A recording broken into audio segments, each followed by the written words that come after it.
After about a 4-hour rain delay that forced us to stop things and not get this thing underway until now, we are going to be playing some tennis. Incessant rain has been the issue here. Singles finals are at stake for Mark Bay, the Tennis Coaching Hall of Famer. I'm Brian Fenley. We are on campus at the University of San Diego, presented this broadcast by Cracked Rackets, and a place where here, Mark, we're going to start out with women's singles and the final featuring for the second straight week in a final in Tien, and she's going to go up against Aspen Schumann. They've never faced off against one another. What are you most looking forward to in that matchup?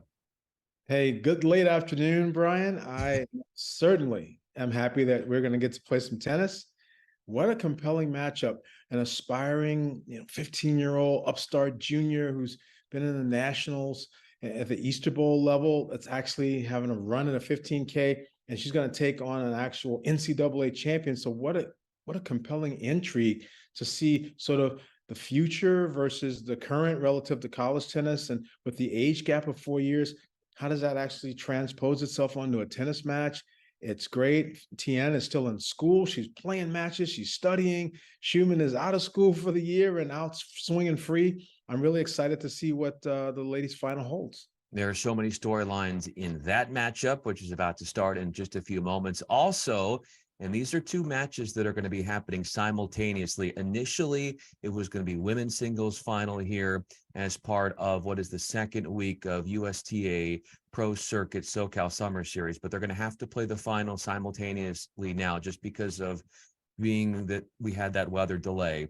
It's going to be on court 4 at the same time. Well, maybe a few minutes after the women's final gets underway, but Jacob Brumm is going to be going up against Jack Anthrop, and these are two guys that went the college tennis route. One of them is only 19 years old, Mark. So we saw, and as you mentioned, there's a bit of an age gap on the women's side of things, but there's also a 5-year age gap on the men's side, as Anthrop just finishing his freshman year at Ohio State, and Brumm already spent 5 years dominating in college tennis as he now embarks on the pro ranks.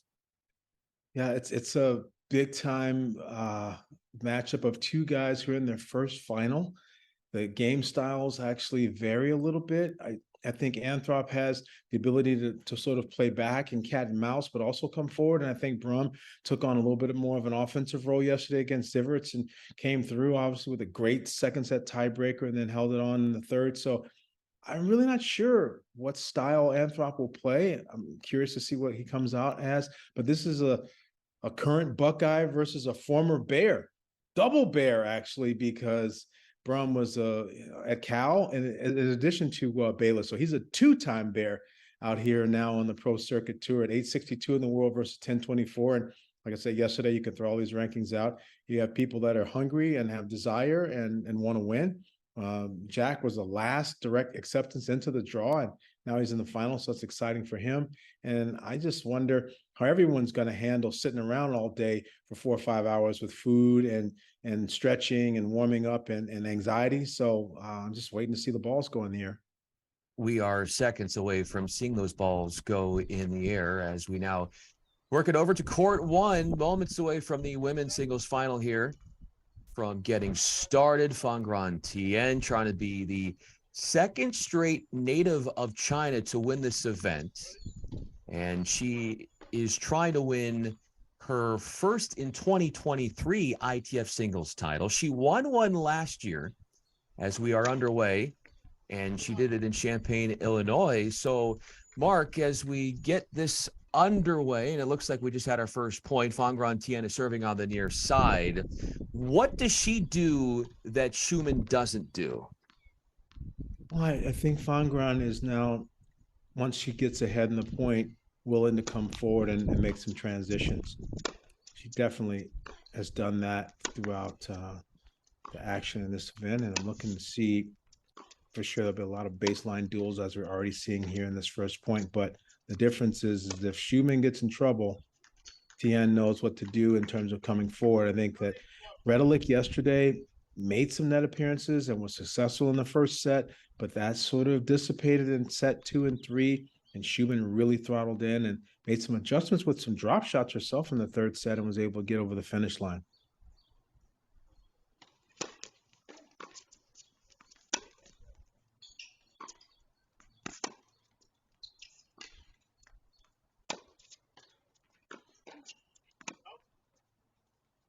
Long on that forehand cross court from Schumann. What I love about Tien's game, Mark, and correct me if I'm wrong, but what my observation is she has 3 game points here at her disposal coming up in the hopes of a love hold, is that she can adapt her play style to whatever her opponent provides on the other side, no matter that style. And I think that's what makes her so special. You mean like her throwing in a serving volley on game?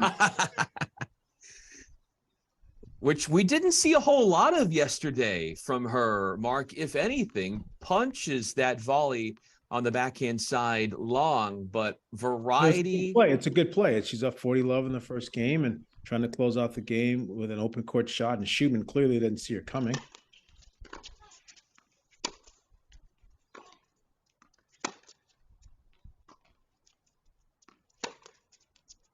I think that right there is the difference in this match, as far as I'm concerned. Tien hits the big forehand in the Schumann's forehand. Schumann tries to play sort of that arcing roll, neutralizing ball that has pinned a lot of people back. But Tien just says, no, I'm not having it. I'm taking that next ball on the rise and going back behind you again. And so I feel that Tien supplies a pace and a rhythm that Schumann likes. So Schumann's going to enjoy countering off of Tien's ball. But I think Tien, when she gets the right ball, is still going to be able to offer some knockout blows. So I'd have to favor Tien right now in this ladies' final with the experience and the hot hand of how she's been playing. But I'm interested in seeing the types of adjustments that Aspen Schumann makes here as an upstart 15-year-old in her first 15K final. You're absolutely right. In her first 15K final, and her first for Schumann at her first SoCal Pro Series event that she's played this summer. 7-1 this year in pro matches. You saw over on our second screen, they're still warming up before getting the men's singles final underway between Jack Anthrop and his opponent and Jacob Brumm. So we'll have that for you momentarily. Here is the first service game for Schumann coming off her semifinal win yesterday against the aforementioned Redlick. And I think right away here, when she misses first serves, curious to see what happens in this moment here. The second serve goes into play.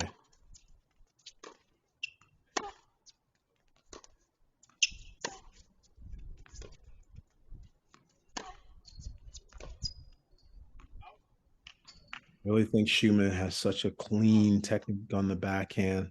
I feel that she can go direction changing and pinpoint cross-court accuracy. Forehand is good as well, but I think she chooses to mix more than she likes to play big on it. She likes to work the spins and the heights there. Curious to see which side Tien tries to target more.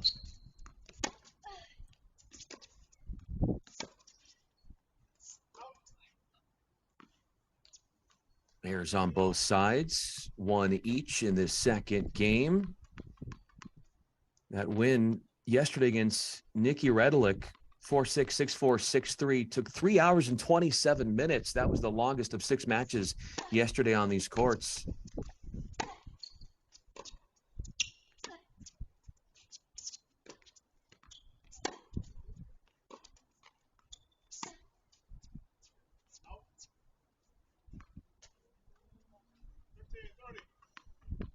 I think Schumann knows that she's up against a formidable foe and is probably having a little bit of angst trying to figure out what's going to be the key to unlocking unforced errors out of Tien. So she's throwing in a bunch already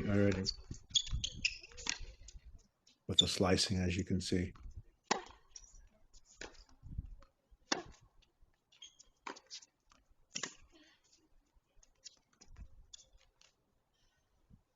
As you pointed out, though, Mark, there's this ability for Tien to have that extra indulgence or injection of pace with that forehand that could be devastating if Schumann can't find ways around that.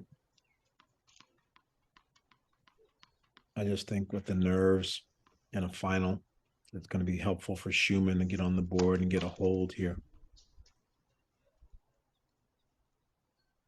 I think that she's still going to be experimenting a little bit. She plays a lot of long rallies, and in those long rallies, she starts problem solving herself. By keeping the points longer, she can actually gain more information about her opponent.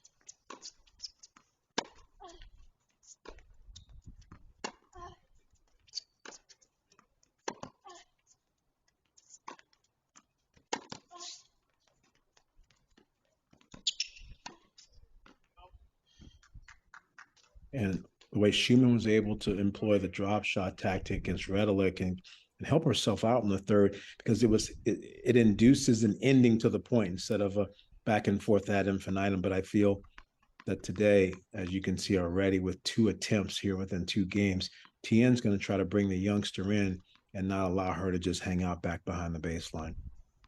Tien, a great chance, looking for her 24th break of serve this week in the tournament.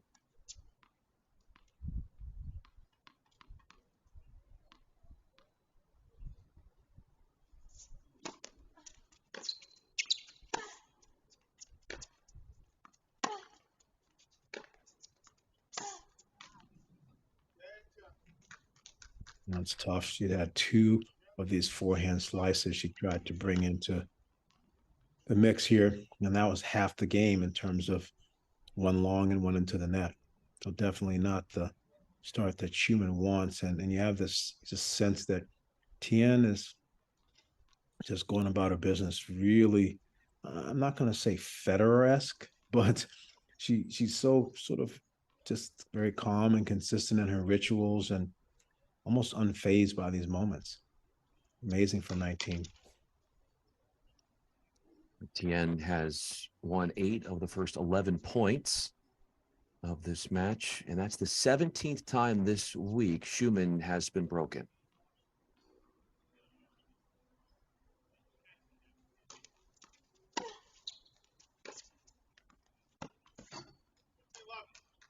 And Mark, there's no way to stop that. How she takes it on the rise, stepping into the court with the width on the backhand, finding that angle.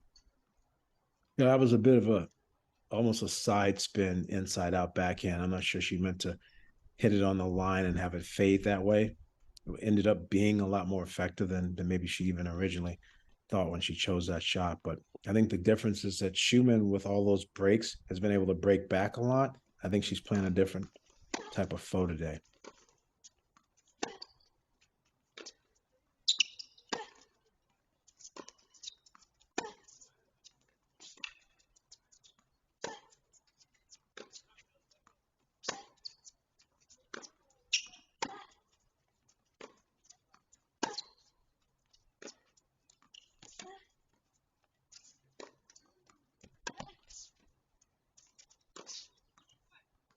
Oh, it's really well played.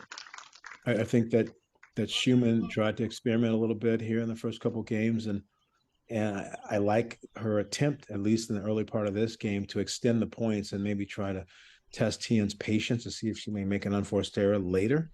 But so far, yeah, Tien is just really not having it. She is on top of the business and really razor sharp with her ground stroke precision.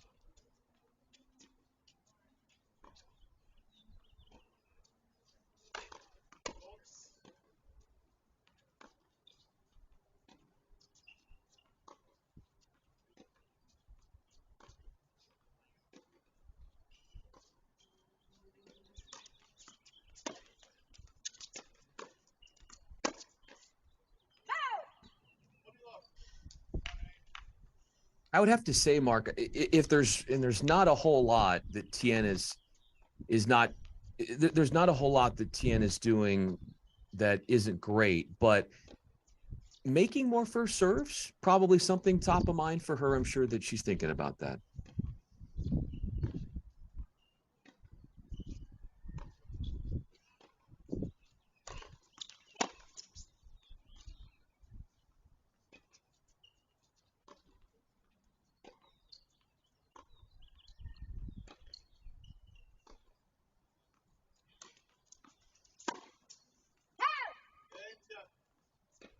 Well, I just think TN is so solid that that's a little bit intimidating right now. The moment is already intimidating for Schumann, but now TN is adding consistency, winners, competitive statements, a solid wall. She's played offense, she's played big, she's moved the ball around, she's hit drop shots.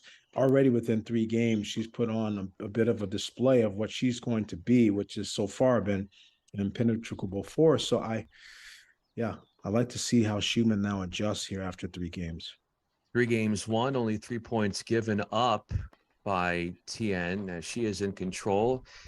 As she has, as we look at her journey this week at this tournament, 3 of her 4 matches coming into this final by way of a 2-setter. Was only on the court with her singles win yesterday against the 1-seed Samantha Crawford for an hour and 14 minutes in a 6-2, 6-1 victory. And when we were talking to her about that match, Mark, she quickly said, well, yeah, the score might look as if it was one-sided, but there were 4 deuce games, including 3 deuce games in the second set. And so the stats, the numbers might be deceiving as to how much that at times was a grind, as we see the men's final soon to get started, just under 5 minutes from getting that one underway between Brumm and Anthrop. And after she lost that first set in the very first round, she's only lost 11 games, Brian. So that's pretty intense. And just last week was in a final as part of this USTA Pro Circuit SoCal Summer Series. Going right back to the forehand. And she said one of the reasons that she felt like she couldn't come out on top last week in last Sunday's final at Rancho Santa Fe, a win for Megan McRae, a San Diego native, match that went 1 hour and 48 minutes, was that she felt really tired in that third set, and McRae was able to grind and just felt like her mind and body were severely challenged.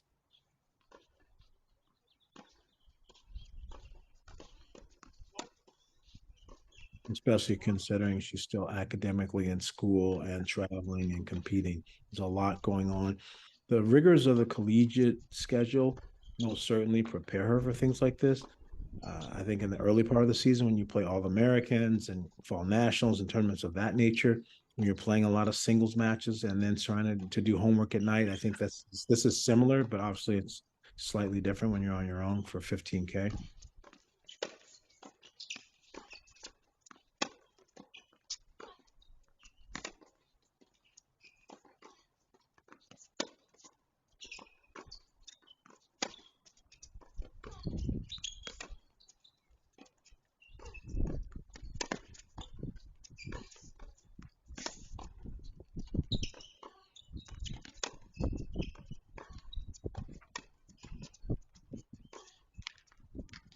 I think this is tough.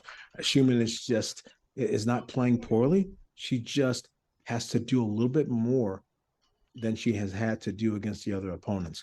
She either has to offer a little bit more offense or a better way of earning points, free points on the serve, maybe transitioning, hitting bigger, none of which is at this point probably in her wheelhouse. So she needs Tien to come down and make more errors at this point. And there's one right there that you can get a first serve. That's helpful. That's a start. That stops a string of 9 straight points won by Tien. She won as many as 14 points in a row yesterday in the victory against Samantha Crawford, where she had 5 breaks to serve on 13 tries and 7 holds to back that up. Let's see, Schumann has a great backhand, and now she's taking that inside out backhand and missing it wide. There's no reason for her to make an error like that, but that's just a respect at this point on what Tien has already established in the match, and Schumann feeling like she needs to do more. So it's not that she's inexperienced. I just think that it's a slight overmatching, and Schumann really needed to get on the scoreboard early here to kind of, I think, just validate herself in this final to some extent. And I feel that Tien has done exactly what she needs to do and made a lot of positive statements in this match and is so calm about it. I think that she's going to continue to do so.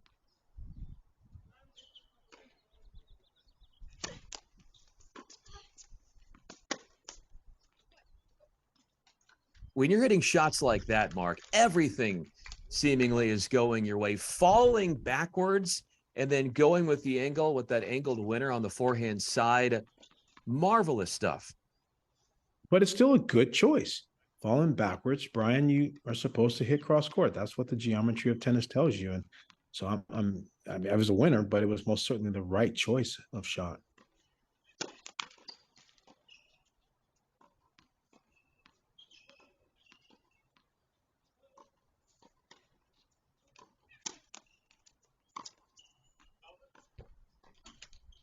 She's thinking about trying to run around and didn't take enough adjustment steps there, and the ball got almost behind her shoulder.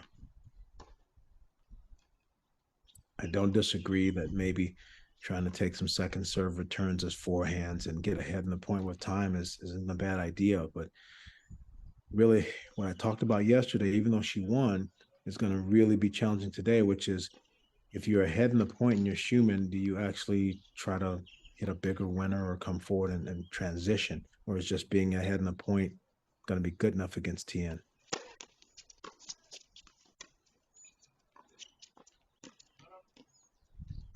It bounces twice. Tien has only at this stage of the match lost 1 point on her serve. That is it, as she eyes back-to-back love holds.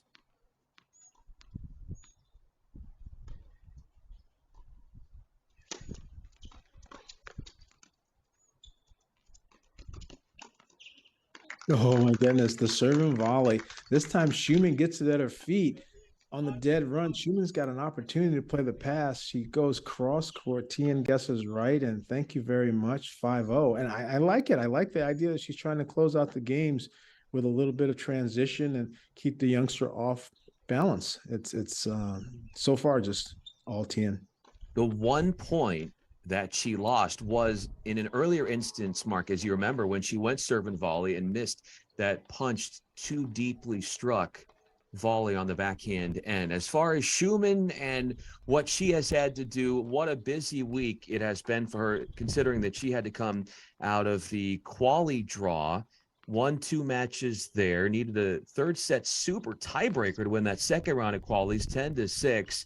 And then went on to, in the opening round, make her presence felt in the main draw, taking down last week's winner, the 6 seed Megan McRae. Victories against Kylie McKenzie, Haley Giafara, and then the one that went nearly 3.5 hours yesterday as Brumm and Anthropep started their first game opening set. Brumm on the far side, Anthrop on the near side.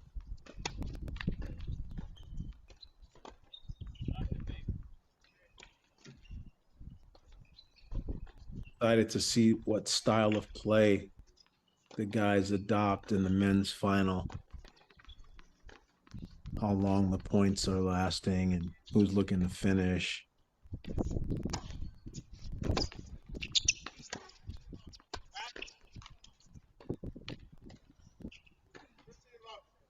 For the 15-year-old, the qualifier, Schumann hasn't won more than 2 points on any one of her service games. She's trying to up her number in this 6th game of the opening set, has been on the court in singles 8 hours and 46 minutes. That's not counting the 2 wins this week in qualies.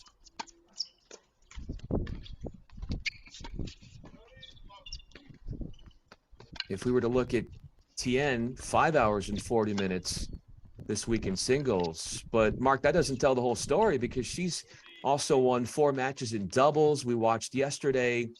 She picked up her 3rd ITF doubles title, teaming up with her UCLA teammate, Kimmi Hance. And they, after dropping the opening set, came back in a 3rd set super tiebreaker on a 6th match point. They won the doubles title, Hance and Tien. That's right. And it was, so if you add it up in total, I would say that Tien has been on the court longer than Schumann this week when you do a combination of singles and doubles.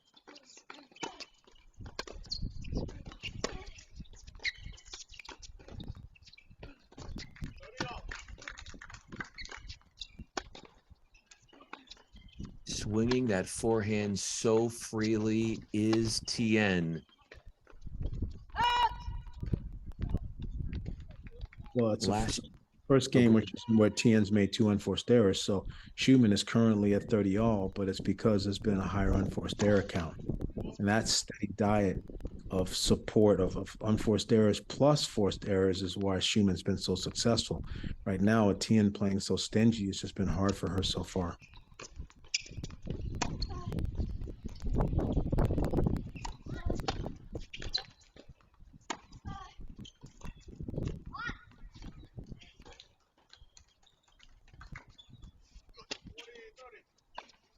Well, this could be the first hold for Schumann. She's a point away from doing that. First time she's won 3 points on a service game. And this will be very helpful, I think, to be able to get on the board here and not have a bagel posted as the first set. Schumann, for sure, gave a little come on there because she actually earned that with a forcing error. She had a big enough forehand to take a little bit of time away from Tien. So it'd be nice to see her close this game out, get on the board, feel like she's comfortable here in this final, establishing some scoreboard.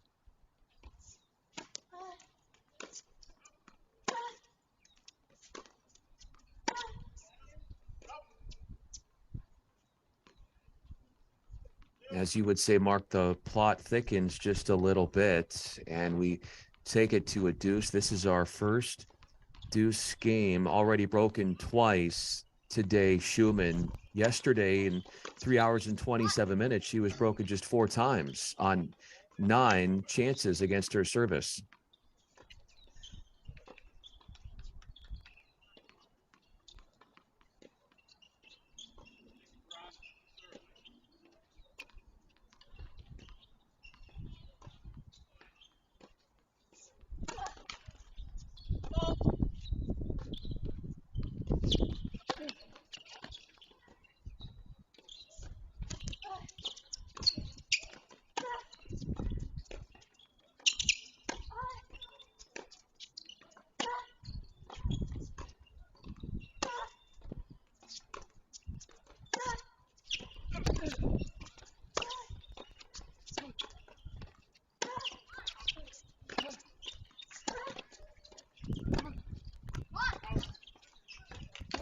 And there it is. Schumann running, hustling, competing, making balls, getting some distance and depth. That bodes well for her. She has to try to create a winning formula for this match, and I'm just not sure she's as comfortable enough with variety yet to play a variety-based match against Tien. I think she needs to stick with her bread and butter and just start running and hitting and producing a lot more depth on her ground strokes and see if she can get Tien just a little bit more. Meanwhile, on the right side of your screen, we are on serve with Brumm at the line from Rancho Santa Fe. And as you said, Mark, play not only for the Cal Bears, but for the Baylor Bears. Some fine, prestigious tennis factories, if you will, for great talent.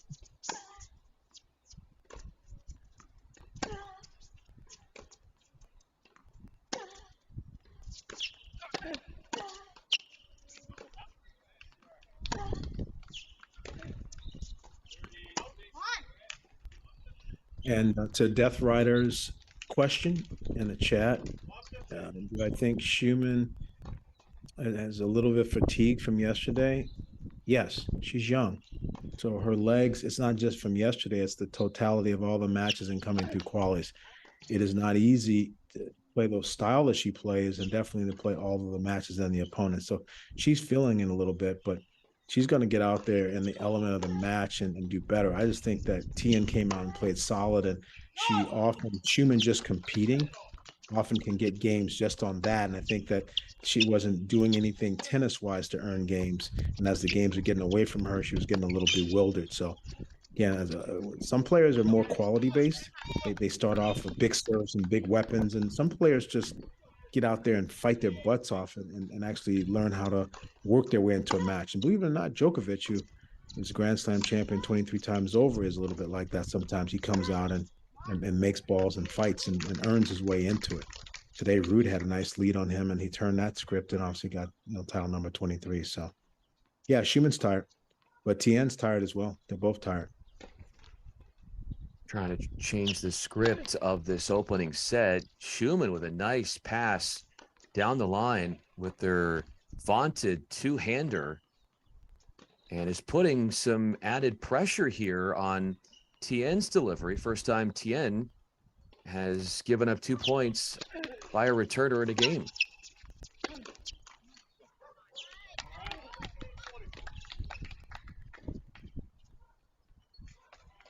What do you think this would do now for Schumann's confidence if she was able to capture the break in this 7th game? No, I told you, Brian, it was about the first game. It was about getting on the board to get her established in the match. That's what she needed. Now she's in the match. That's why I thought it was critical that she wasn't bageled in that first set. So yeah, she's going to have some more pep in her step and start bringing it off the ground.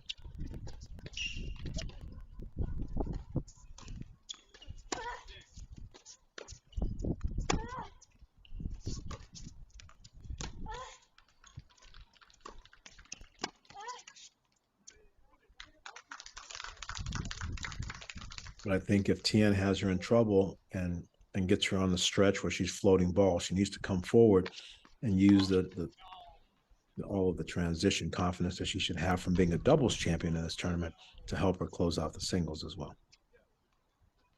Tien looking for her second singles title on the ITF Tour.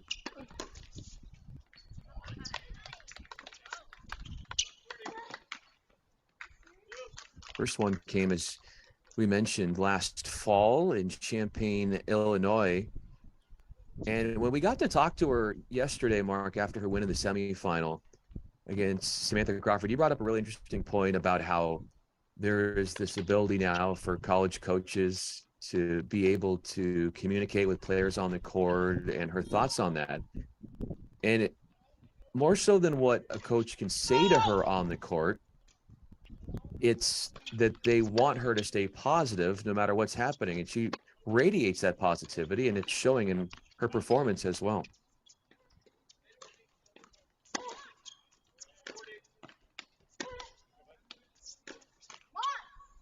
Yeah, that's tough. It's big game for Schumann to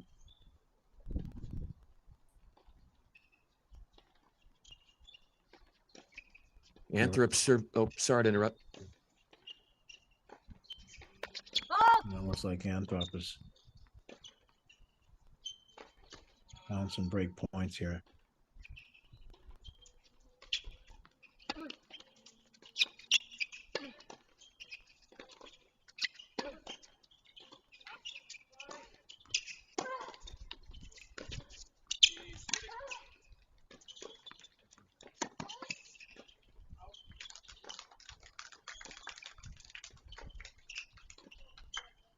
I think the pressuring the forehand corner like Tien did and following it in is a good play for her when she has the right lane to do it.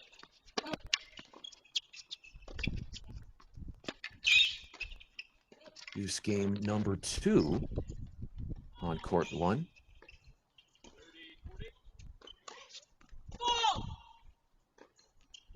Anthrop has put together some nice points here and working his way back into this game.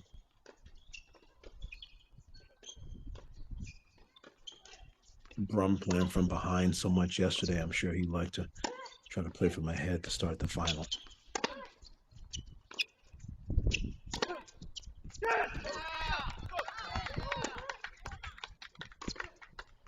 Not that one to go, did Brumm.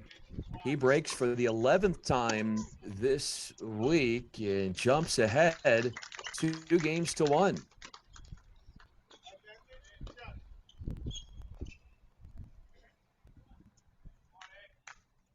Yeah, I think he goes in and out of sort of having his legs in his serves. He does some serves that are just kind of like him arming it in. I think he needs to keep the linkage on the serve, so he's serving with some authority and a little bit more firm and weight, and backing it up with a good forehand that he has. I think he's giving Brumm too much time on the return. I understand the mentality of saying I'm going to get a high percentage of serves in, but I just think he's at a level now where he can get a high percentage of serves in, but still have a little bit more of his weight transfer going in, so the serve's a bit firmer. It's sitting up a little bit too much for my liking. A 12-point finishing game of the opening set goes Tien's way, and for the 4th time this week, wins a set 6-1. She's got a set lead as they now will work their way to the 2nd set.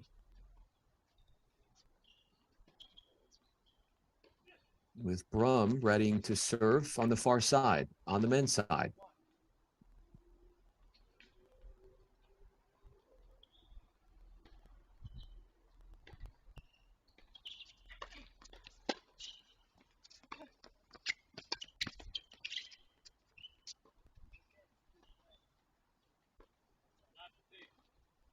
I've noticed something from the way in which Brumm is attacking these points. When he's serving, there's like this wait 1 or 2 exchanges from the baseline and then move forward. He's not going directly to the net following his serve, but he's going there sort of a delayed transition on his part.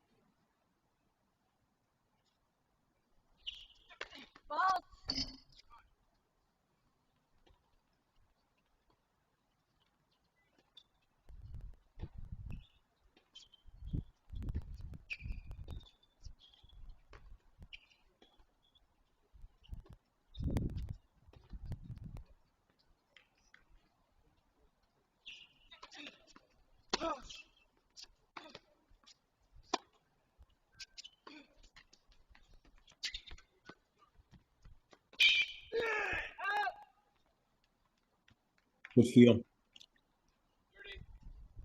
Anthrop has a lot of tools, I think, with the driving, the rolling, the chipping, the mixing. So he can offer some different looks to a point in a match and can change up the tempo, but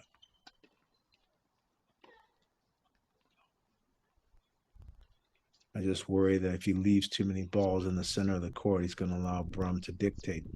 Brumm was obviously up and down with his offense until the tail end of that match. I think that Anthrop needs to do a good job of keeping him back as well.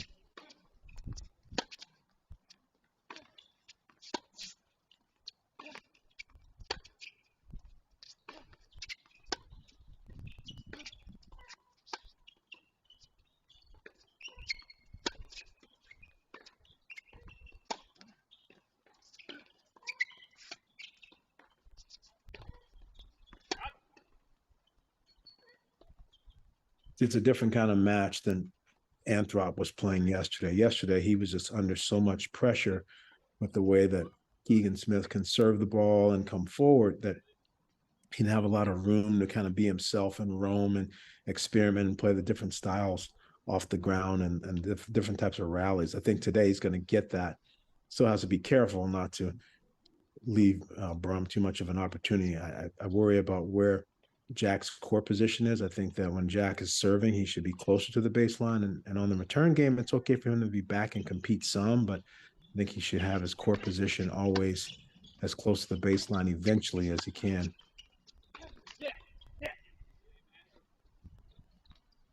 See the forcing of Brumm right there, missing that forehand. He has time and opportunity there that Jack's giving him, and Jack's kind of daring him to make it. He's being a bit of a soccer goalie by laying back, and if the courts are slow, it for sure is a strategy. I just think you have to be careful. Brumm is competent enough volleying that if you give him too easy a crowd, he can close off the patterns. It's a nice job breaking right back from Anthrop, and I'd like to see how he does on his first couple service points here now that he's back even. Broken at love, Brumm, after he held at 15 in his first service game. So 2 all men's singles finals, this 15K event as part of the USTA Pro Circuit SoCal Summer Series.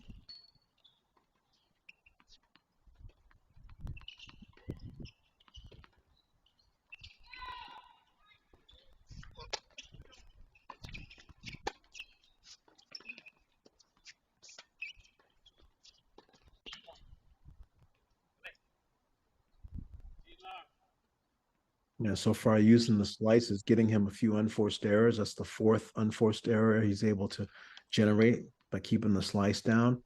So clearly Jack's going to use that. It's giving him some information here. Brumm was the doubles champ at this event last year, second week of the SoCal Pro Circuit.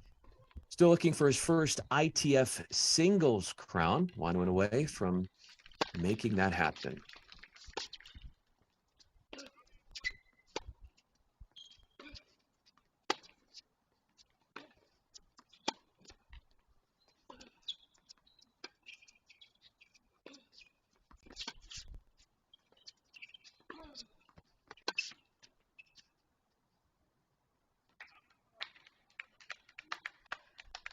My problem is when Jack went to the slice there, he backed up like 2.5 feet, and then all of a sudden with one more forehand, he was out of the screen. I just don't think it was necessary. He can actually play defense from a closer position to the baseline to try to induce the errors from Brumm. I think he gives up that much ground, he creates these approaching and attack lanes for Brumm that become a little bit easier, like there, that last point. That's a better serve.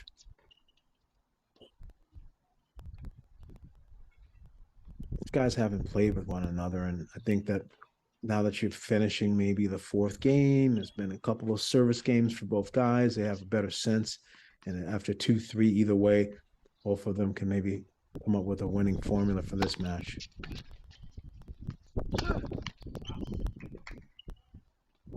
How great has this overall, let's say, last 3-4 months been for Anthrop as a freshman at Ohio State?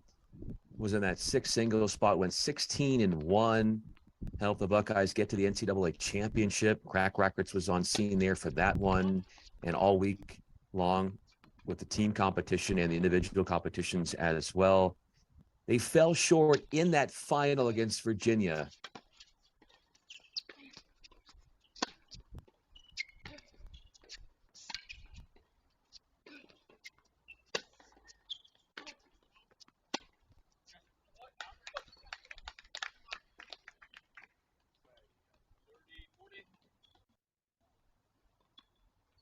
But towards the tail end of the season, Jack was one of the best points for the team. James Trotter was 27-0, but Jack was 16-1 and arguably was going to win his match in the NCAA final as well. So he really did a great job for Ty Tucker and the Buckeyes. Was on the bench and got the first opportunity during the national indoors and then ran with it later on. And some of it because Robert Cash was injured, but also because of how strong of a player and how hard he had been working as a redshirt freshman, kind of fought his way into the lineup. And clearly with them only losing one player from this last year, from this current team, they're going to obviously be back in the hunt next year as well. 34-3 season for the Buckeyes.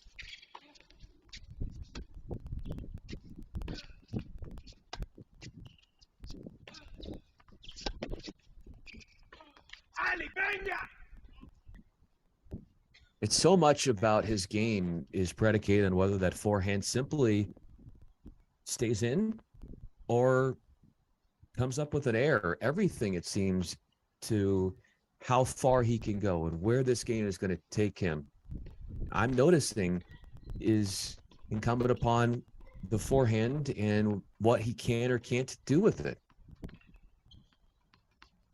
Yeah, a little bit too stiff there, not enough adjustment steps, and Anthrop's got an opportunity here to And that's helpful.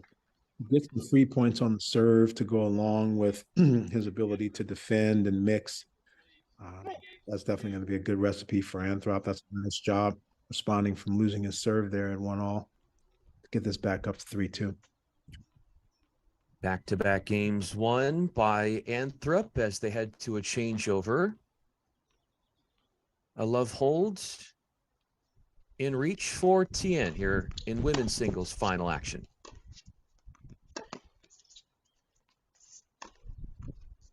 That's too good.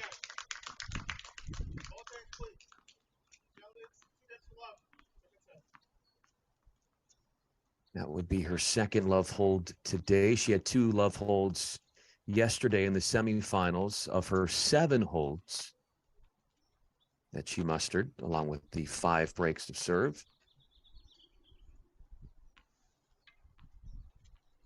There was a little bit of a momentum shift for Schumann being able to hit being able to get the first game on the board at 5-0 and then actually have points for 5-2. It seemed like she was on her way to getting her teeth into the match and earning some respect and feeling better. Tien was able to stop that bleeding and close that set out, and now is back on a roll. I cannot impress upon it more important that the first game of the second set is a crucial game in trying to win a match, whether from the front or from the back end. So Tien is doing her job and keeping the pressure on the youngster.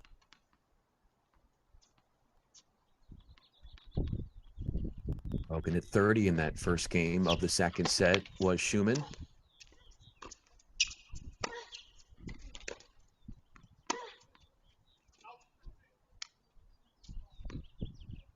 And although Schumann was down a set and 4-1 yesterday, and I made that comment and said, well, felt like she could come back in this one. I'm not sure today if she gets down a set and 4-1 that it's going to be that easy. I hope that she can settle in here and try to find a way to get a hold. I would make the match kind of boring right now and maybe even try to just go backhand to backhand with Tien and play on the left side of the court and try to stay away from some of the forehand weapon that Tien has shown already today.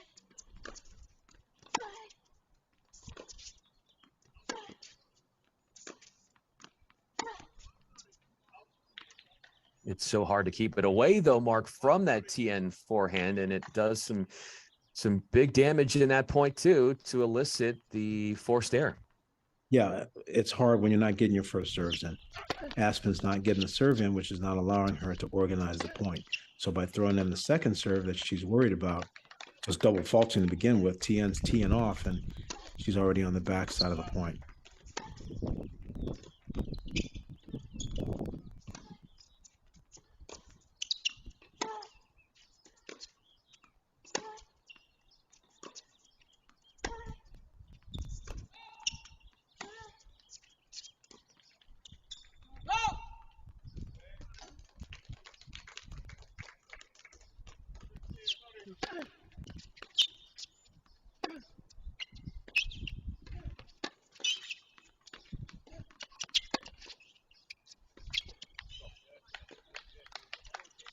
Nice job from Brumm. Getting a quick early jump on Jack in this game and playing more solid off the ground and keeping his errors down, and now at 40 love.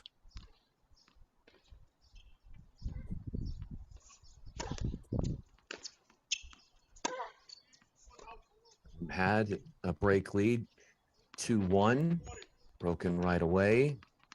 Add on the hold for Anthrop, and it's 2-3, close to being 3-all.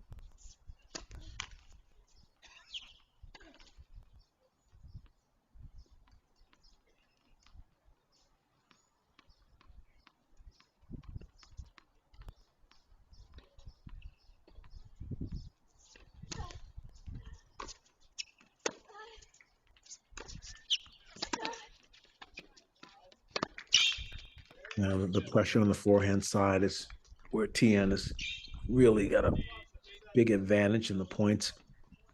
Schumann normally is able to defend and just find a way to stay in the point, but she's getting challenged, and clearly on the back end of the score, not really able to get her teeth in the match as a competitor and getting pushed around a little bit, showing that Tien has found a really nice rhythm and is in cruise control mode now, up a set in 3-0.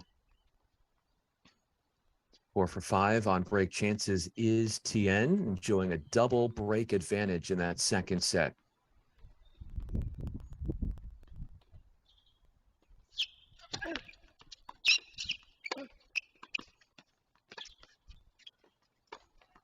That's well played. Love that play. Great job stepping up and taking it early. Good athleticism on the forehand volley up the line, and then covers and being able to play the overhead to the open court. It's a great transition play from Anthrop. He has the skill set. Sometimes he ends up getting lost back there playing a little bit more of a defensive style, but he's an all quarter that I think is an eventual all quarter. He finds his way in. I just think that in some instances he should come forward even more. I like what I see from him.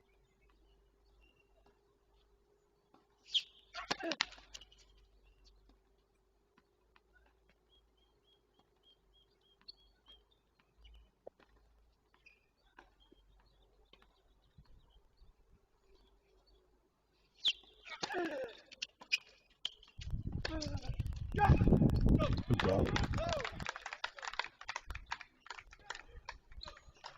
Second hold for Brumm, first at 30 to draw level at 3-all with Anthrop. 6 games in. We're now into our 11th game on the women's final.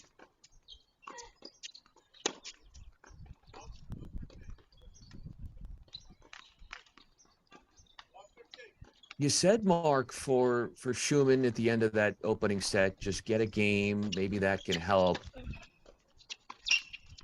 What gives her the best chance here to get another game? And then build from there if she can. Like I said before, she doesn't have a lot of choices right now. She's playing against someone that's playing well and executing well. So the only choices are, one, just compete and fight your butt off and get every ball back and try to make every point as long as possible until Tien misses, or try to spend more time on the backhand rallies where her technique and her backhand holds up. I think she's getting beat up on the right side of the court. The forehand, this rally is where she's getting beat.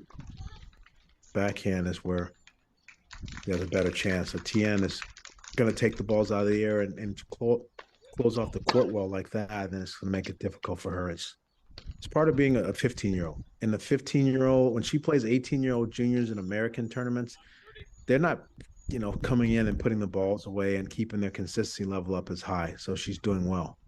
I'd be curious to see after she's had these experiences and maybe later in the summer she's playing in San Diego, trying to play for a U.S. Open spot in the girls' 18s, if these experiences have helped her to mature and play a different brand.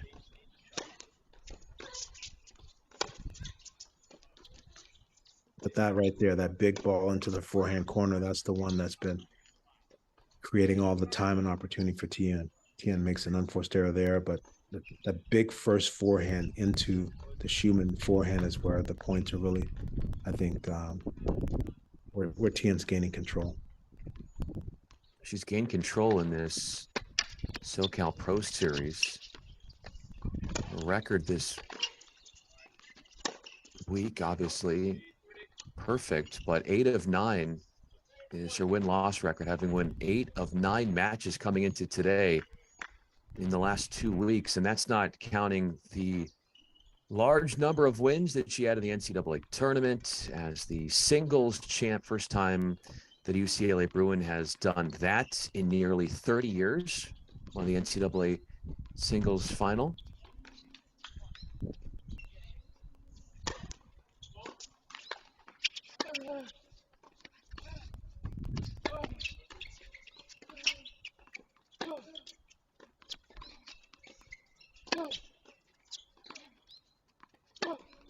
Tien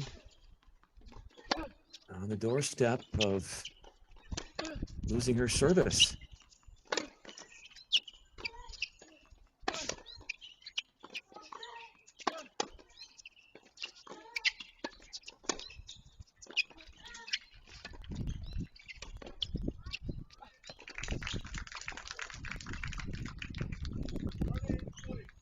Mark, back to that forehand cross court, and it shows up once again and helps Tien stay in this game. Well, she's most certainly had enough positives off of that pattern to know to stick with it. She's not going to miss one or two or even lose a game and be concerned about it. 63% of Tien's first serves have gone in. She's winning 70% of her points when getting in that first serve.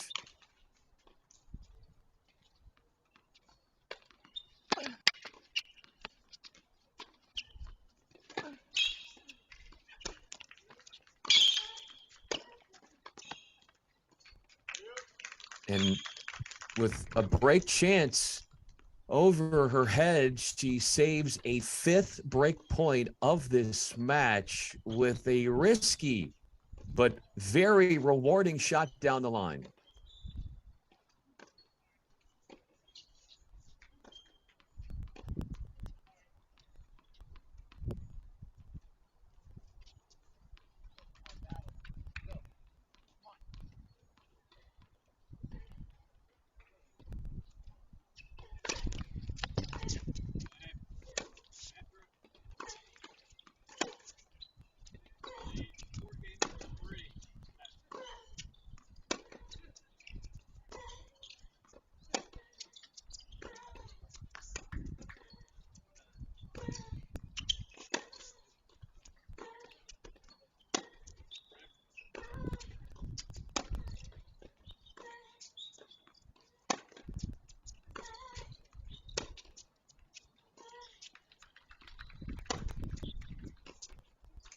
There it is. Big forehand in the corner. She's just going to keep battling with her until that opportunity presents itself and then take it. If you were doing a tail of the tape, you would say, okay, experience, Tien. Serve, Tien. Forehand, Tien. Backhand, slight edge, Schumann.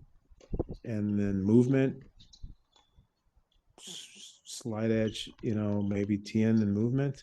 And then net game, edge Tien. So there's just a lot of edges here. And so Schumann has to really do well competing and getting the scoreboard going. That's what has to happen really for her to sink her teeth in this match. But it's much more on Tien's racket, and Tien's handled that responsibility and been delivering so far. And that's another ball on the line. It's just a lot of depth, a lot of quality. And then Schumann is just she's given an effort. But we know that both of these young ladies are physically fatigued. But what gives you some energy sometimes is the scoreboard, or just feeling like you've got something tactically that you can hold on to. But at this point, she's grasping for straws. I don't think that if you asked her right now what her winning formula would be, that she maybe have one right now. But obviously, she's an outstanding player and a great competitor. So she's going to play this until it's time to shake hands. I just unless Tien drops off a lot in terms of level, it's going to be difficult for Schumann to find a way into it. 4 straight points won by Tien after falling behind 15-40 in that last game.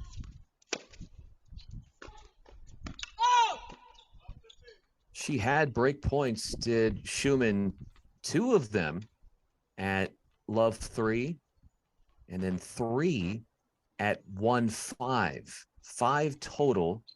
And Schumann has not been able to capitalize on any of those at this point.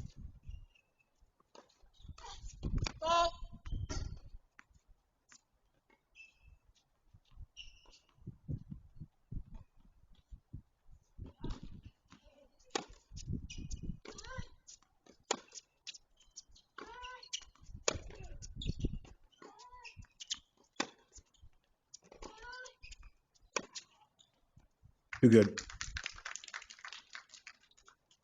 Just checking in on what's happening on the men's side, their final. We've got a medical timeout with Brumm being tended to. They're still in the first set over there, Brumm and Anthrop.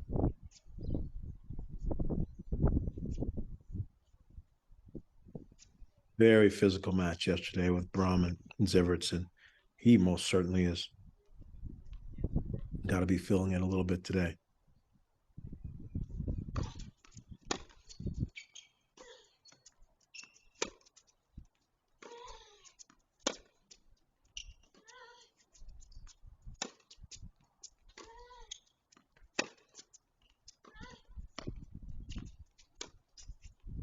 Yeah, it's great tennis.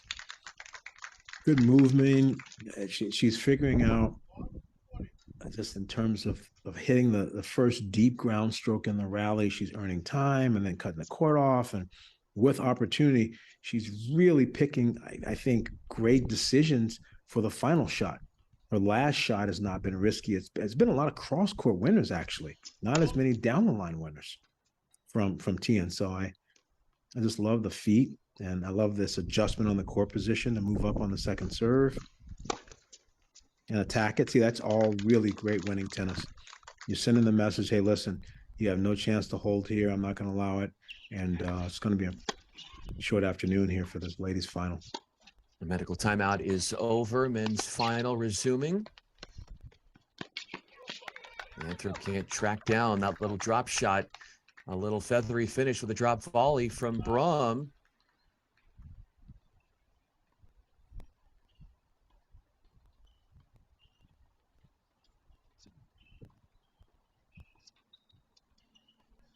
That match you were talking about, how physical it was in the semifinal for Brumm, 3 hours and 22 minutes. Each player scored 108 points in the match.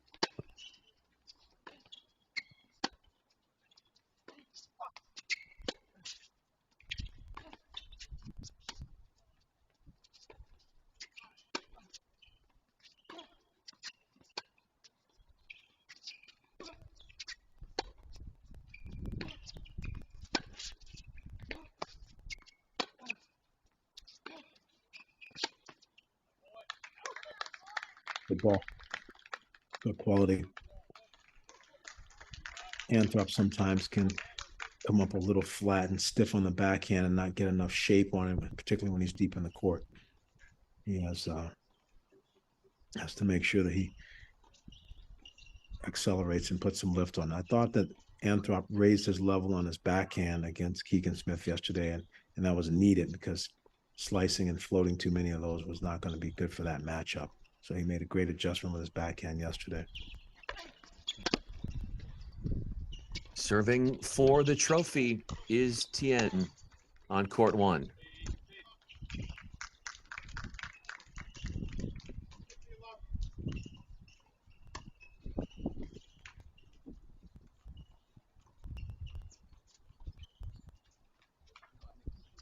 What's also just so devastating is that Tien just does it so quietly.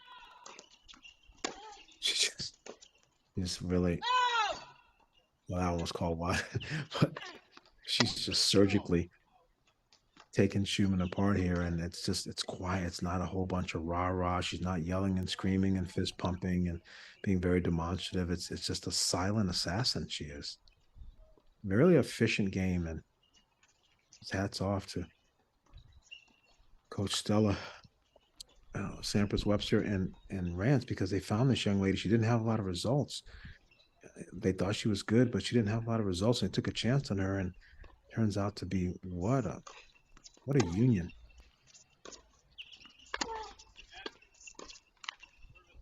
And she was extremely academic focused, Tien. So her plan was really to go for 4 years and graduate, but she wins NCAAs as a freshman and starts winning pro titles. It's a wonder what may end up happening to that original premise. Well, Mark, you were talking to her yesterday about the final that she took with her stats final, and she said how nervous she was, more nervous taking the final there than this examination on the court. She doesn't seem too worried in the way she's been playing this tournament. And it's just over and over and over again. Lots of great shots. Another great shot from Tien. Snow Han won this event from China last year on the women's side. It was her first ITF 5K title. Took her 2 hours and 36 minutes to do that. This one just at an hour flat. And Tien is 2 points away from going back to back with winners from China winning this event.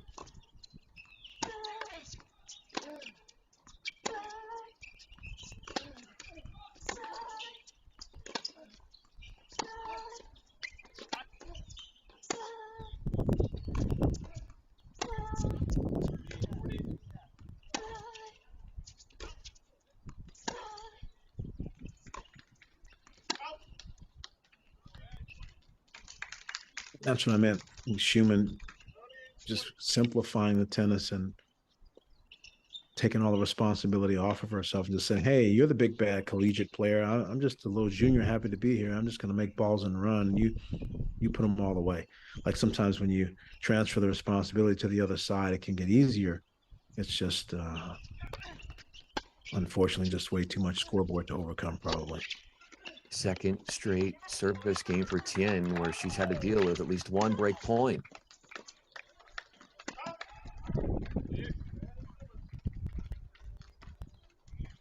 On the board is Schumann, not going to be bageled here in set number 2. But the challenge is what is the serving formula? What's her holding serve formula?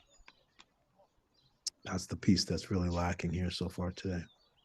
That's the just 8th time all week that Tien has been broken.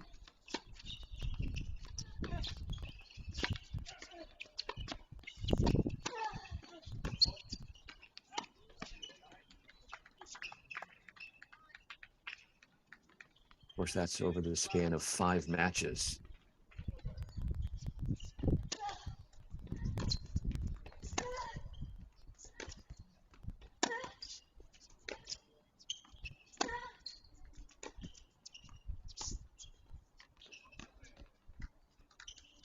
At times, when Schumann is in trouble, she'll try to go with that forehand slice just to try and punch it over. A few of those have fallen into the net. This is just her 4th event professionally, looking for her first ITF title. Just finished her freshman year of high school in Northern California at Menlo Park.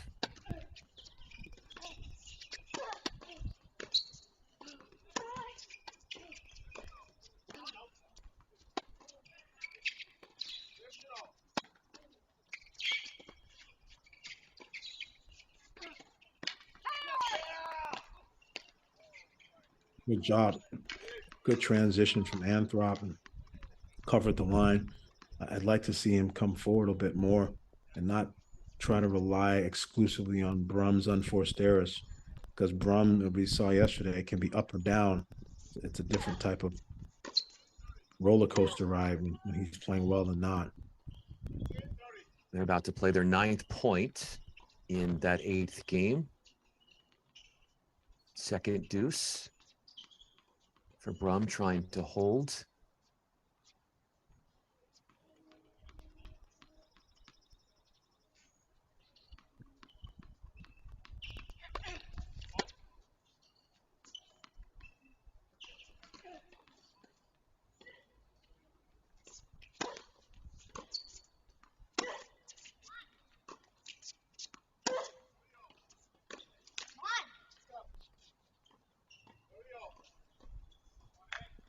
Could be a first time that Schumann, she's trying to battle back here, but wouldn't it be something if she could stitch together back-to-back game wins? 2 points from conquering that task.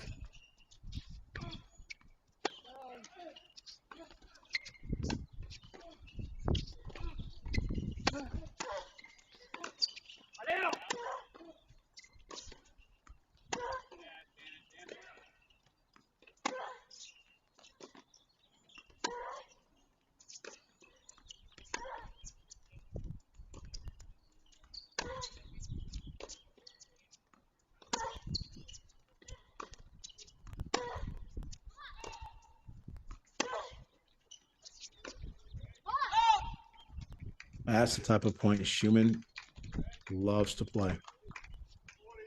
20+ ball rally, lots of direction changing and running and challenging her opponent to hit better and better and better.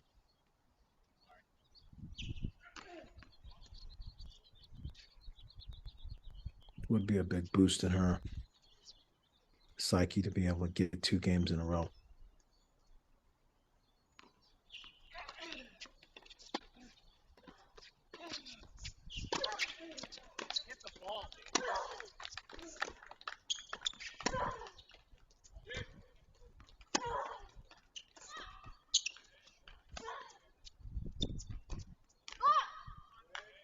Well done. Second hold for Schumann. What do you think about the way with the proverbial back against the wall, how she's been playing here, just preserving her hopes, keeping herself alive in this match? I just think she's an outstanding competitor, and she doesn't want to lose. She doesn't want to shake hands yet.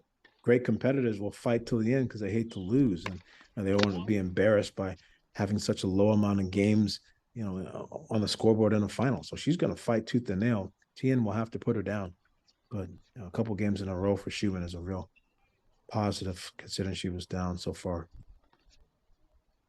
Over to the men's final, where Anthrop has had 2 break chances squandered in this game. I don't understand what's going on. There's some confusion about the line call. Is the ball good or out from Anthrop's forehand? So I'm guessing that Anthrop's forehand was called long before he looked like he carelessly missed the drop shot. I think his shot before was called long.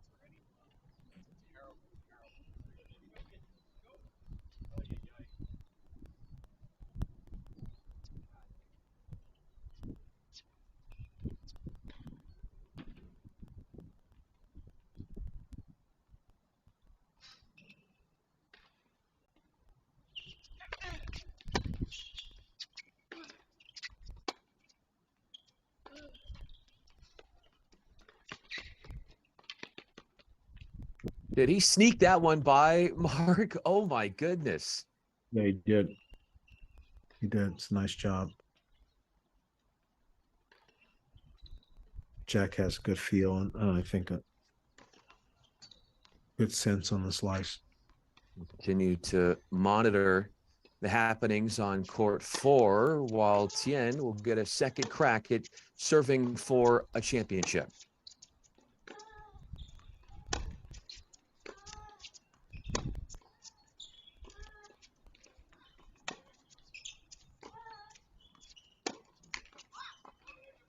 That first point was big, and there's Schumann drawing an error and showing a whole bunch of pep in her step and a little, come on. That's the thing that for sure has been a signature all week. She wins some of those tough points and wins the first points of games, showing that emotion and that grit in that fight. So here comes Schumann.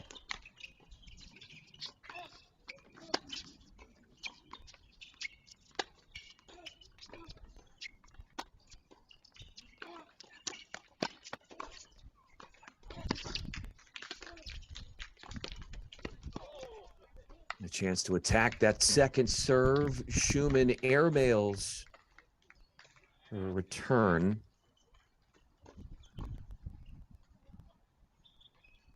Finalist at the girls' 18s. Easter Bowl this year in April.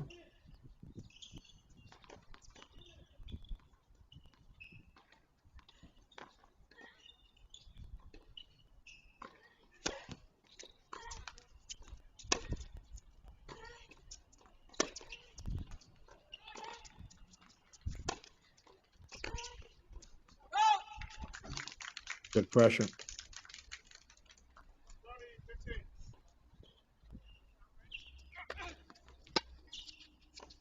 Powerful hitting from Tien as she progresses her way into the forecourt. And I can't even see Anthrop on the screen. He's getting so far back. That's a game point where that was almost careless to my way of thinking there. He's got an opportunity to go up 5-3 and He's almost just trying to taunt Brumm into making an error instead of playing from a better offensive position in the point. We're about to, by the way, play a 15th point on that court. And to your point, Anthrop just missed out on a third break chance in that 8th game. Back to deuce again. We'll miss that. Let's go to the women's final here for match point. Full screen. Tien looking for her second ITF singles title, a point away.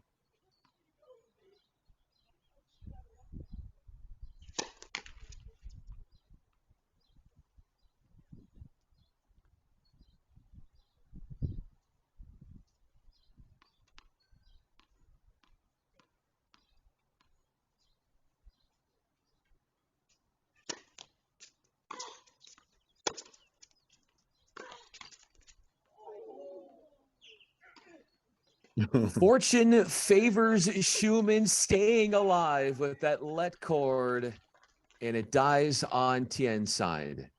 She'll take it.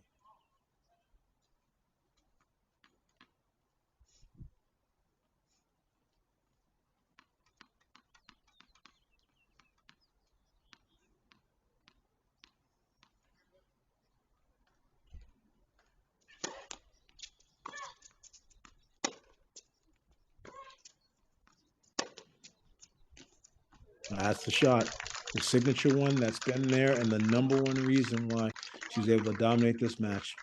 Cross court forehand through the Schumann forehand corner. 6-1, 6-2. Thank you very much. It's the shortest match that Tien has played all week. Go figure, an hour and 12 minutes. She makes quick work of her opponent, the qualifier, Aspen Schumann. Tien picks up her second ITF singles title in what has been a summer/spring to remember for the 19-year-old UCLA Bruin. Back to men's singles action in that final, where after 16 points, Mark, Brumm holds in game 8. I think it's a big hole. I think it's a big moment for Brumm, and of an opportunity lost for Anthrop. He didn't move his feet there on that last point. He gets flirting between such deep court position. Sometimes he's too far away from moving up to the balls.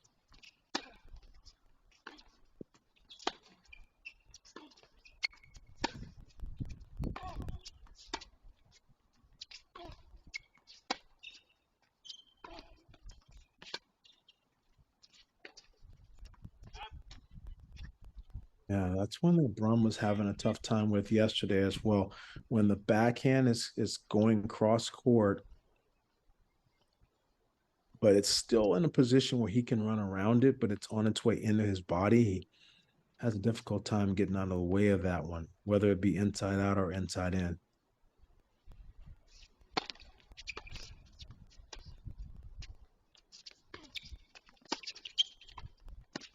See, that's Anthrop just giving up too much time and opportunity. I think he has to be physical and hit that backhand. He's floating a mediocre slice that's sitting up in the air, and Brumm just steps up and says, no worry. That's not going to work here. 30 all in back-to-back service games for Anthrop. He did hold at 30 in game 7 from 30 all, 2 points later. Picked up his 4th game win.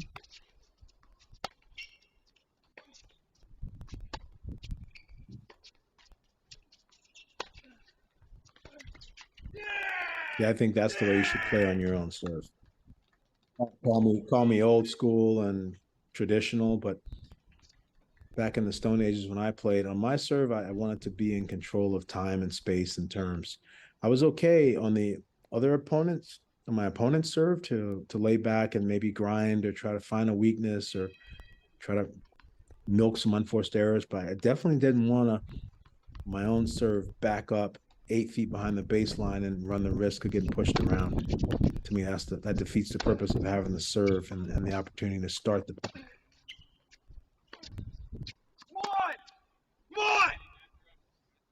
Changing a couple heavy balls there. It's just misleading because in Anthrop's position, he knows that Brumm may donate some to his cause. and he knows he's going to get some unforced errors on occasion. So trying to figure out the right balance of how do I milk errors out of Brumm versus how do I apply pressure. That's still something that he's kind of navigating throughout this match. 5 straight holds in this match after the 2 traded surface breaks at 1-1 and at 2-1.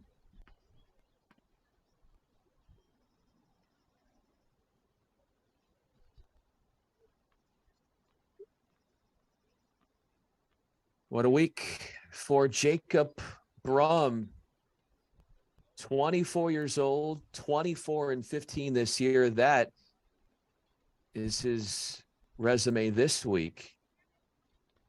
The over 3-hour semifinal win, nearly 3 hours in the quarterfinals as well, Mark. So back-to-back matches coming in. Actually, if you do the math, over 6 hours combined when you factor in the time on court in the quarterfinal and semifinal together. I think he loses the first set every time as well. And he's had a couple big defining sets in the quarters and semis that have gone to 7-5, 7-6 that he's gutted out and then been able to turn the tide and finish off the match in 3. So if that's been his pattern, well, he's possibly, if he doesn't hold serve here, going to be down a set again. We need to hold serve to stay in this opening set, making 58% of his first serves. Broken only once, saved 3 break points so far.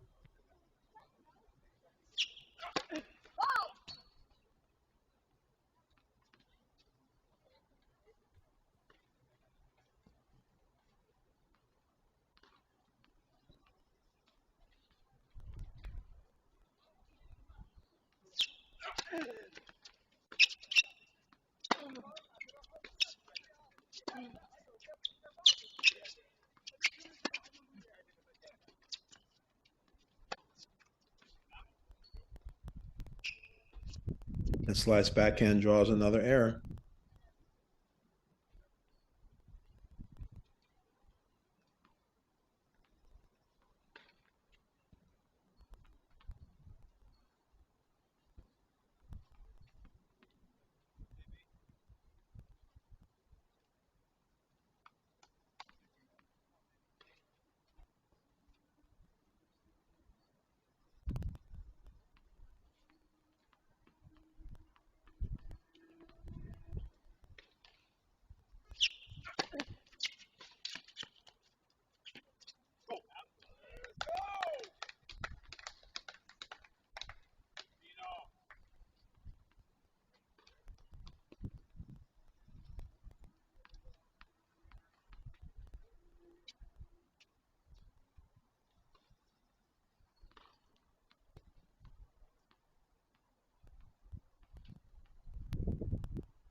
It's good pressure from Brumm.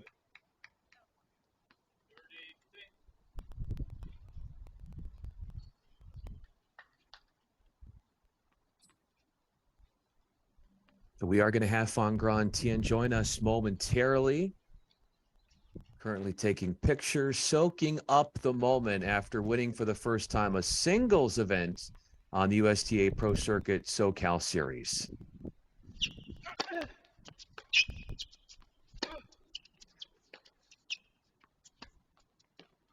Oh my goodness.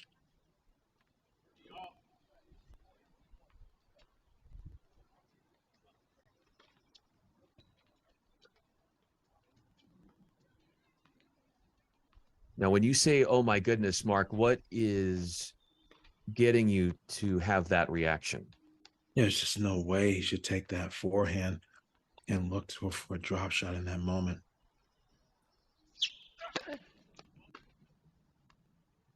done a nice job of applying some pressure and hitting a big forehand and going in on Anthrop's backhand.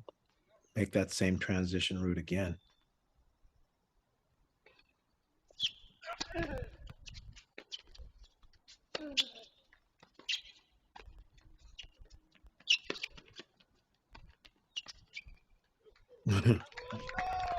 So he learns his lesson.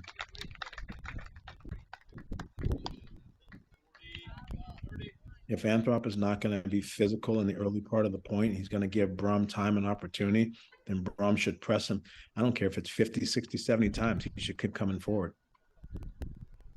The idea that he should play the attrition match he played with Zivrich yesterday, he's got to be more fatigued from the weight of this tournament, but I just think it's a smarter play. If Jack's going to play back deep, then Brumm should be coming forward and taking advantage of the space.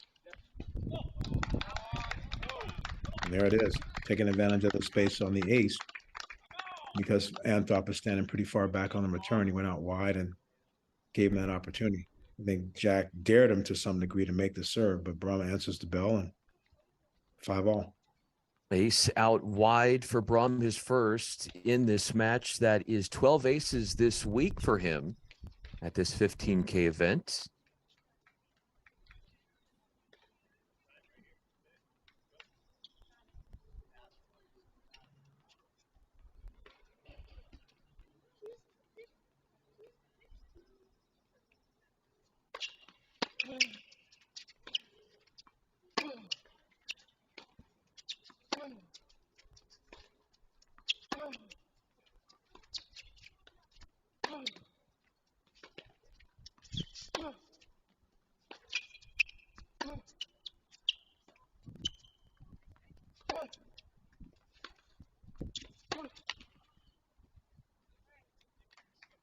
I know that's the type of point Anthrop likes to win. He likes these kind of longer, extended rally, rope-a-dope kind of points. I just think he has to be smart about how he needs the point on his own serve. We have Fonron joining us here, so I'm going to move this iPad.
After a finalist showing last week, Fang Tien winning it all here this week at the University of San Diego. Singles title number 2 for you on the ITF circuit.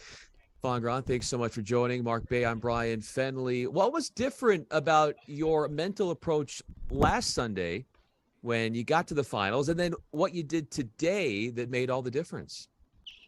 I feel like for me, I just try to focus on the first part, like the first set, because I think I didn't play well last week Sunday, like the first set, and I just try to focus more and then bring more energy in the first set and to have a strong start. Bangran, this Coach Bay, did you have a particular strategy or area you were trying to target? Were you actually running particular plays in terms of which way you wanted the rallies to go? Like today at the beginning, because I've never played her before and I don't know her well, I just try to move her around, try to be more aggressive. And I don't have a clear strategy, but just try to be more aggressive and yeah. What's next for you? Obviously, you've had this crazy string of winning in a lot of matches. What is next for you coming up this summer? The very next is the finals week, and then I'm gonna pull out from Barnes because it's a lot of matches, and I have to go back school and do my finals, and then I'll probably play LA, Krimmer, and Irvine, those 2 tournaments, and then I will go back to China, and then there will be tournaments there too. Outstanding. And so, because you've had so much tennis, do you think winning the doubles in a way helped your singles? It kept you sharper with returning and serving. And was the doubles in some way helpful for the singles title run? I think it's first of all, it's so fun to play double with Kimmi. We're teammates and we just love enjoy playing on court, and then that kind of make me relax, kind of because if I'm only playing singles and it's always myself, but the double kind of give me some distraction, make me more relaxed and not stress about the match or anything. The way you were able to set your tone in this match early on, what do you think was most challenging for Aspen in what you brought to the table, especially winning all those early games in a row? I feel her ball is definitely really deep, some of the rally, and I just try to don't go for winners. I try to build the point, and then if it comes short, I'll just try to hit it as wide as I can, but I try to just hit more rallies and build the point, then try to hit big shots. So yesterday it took a whole bunch of match points to win that doubles, right? You're 9-4 and it went to 9-9. It was getting pretty scary, right? And then today you've got a 5-0 lead in both sets, but here she comes, 5-1, almost 5-2, and then 5-2 in a second. Did you get any jitters, any worries when she started making a little bit of a run?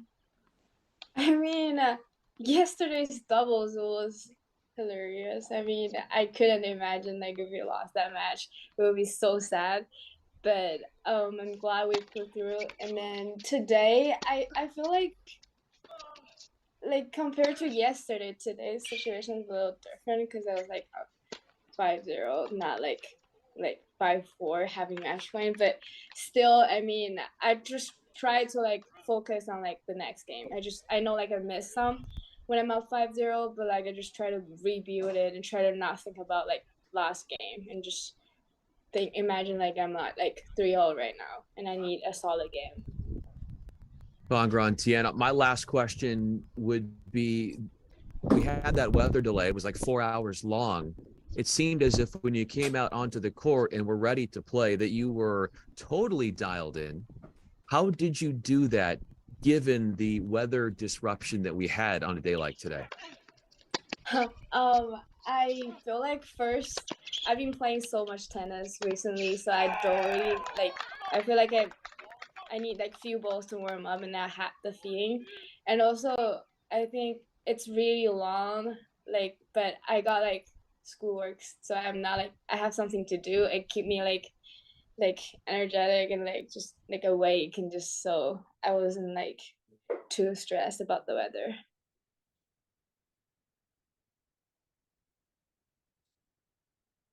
Anything from you, Mark, that I you'll have add? not much to say, but go Bruins and congratulations. Go Bruins! Big butt on the finals. Congrats. Big butt on the finals. Great stuff. Thank you. Angran Tien, thanks so much for joining Mark Bay. I'm Brian Fenley, Daniel Westhoff, our producer. Look forward to seeing you later on this summer as your game continues to sparkle coming off that singles NCAA championship you won seemingly yesterday, but it was a little bit ago. Appreciate your time. Thank you. Thank you.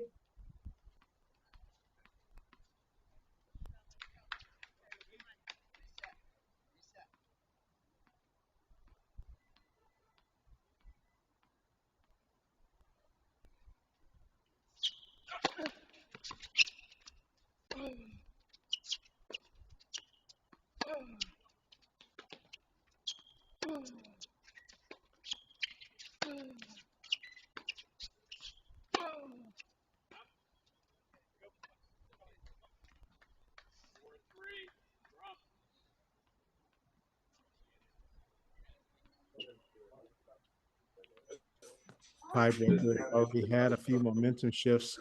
Brumm is taking an early mini break lead in the breaker. Anthrop's come fighting back. And now it's Jack Anthrop on serve in the breaker after being down quite a bit. On serve here, late stages, first set. Anthrop was up 6-5. Brumm tied it up to go to this breaker. And now on serve, 3-4. First set tiebreaker. Men's final.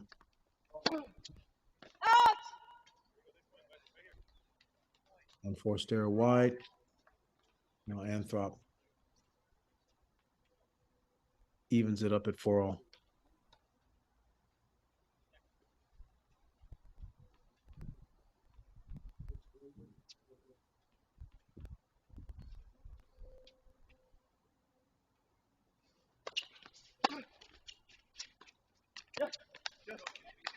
There's another opportunity for Mr. Brumm.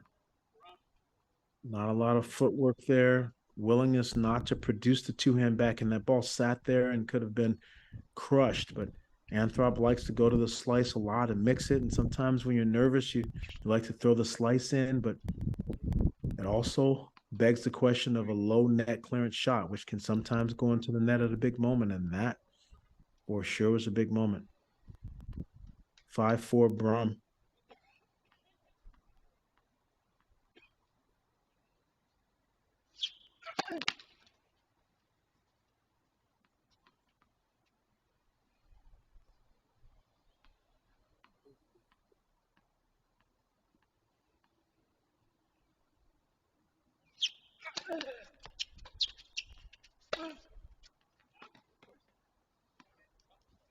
And yet another forehand on the left side of the court that misses the mark.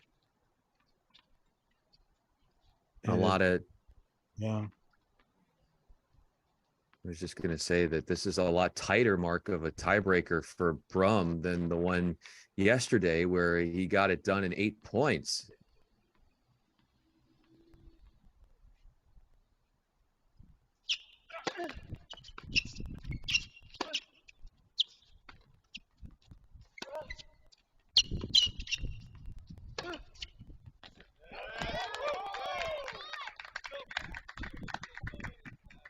Anthrop just really tight there. And this is his first final. And it shows there. Tight backhand into the net. Brumm missing forehands off of opportunity balls. At this stage, Anthrop hasn't applied much ball quality or pressure here. He clearly is feeling it. 5-6, still in the set.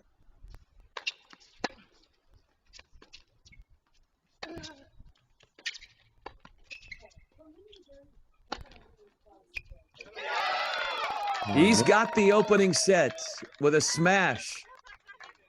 7-5, it goes Brumm's way, and he claims a one-set advantage in this men's final.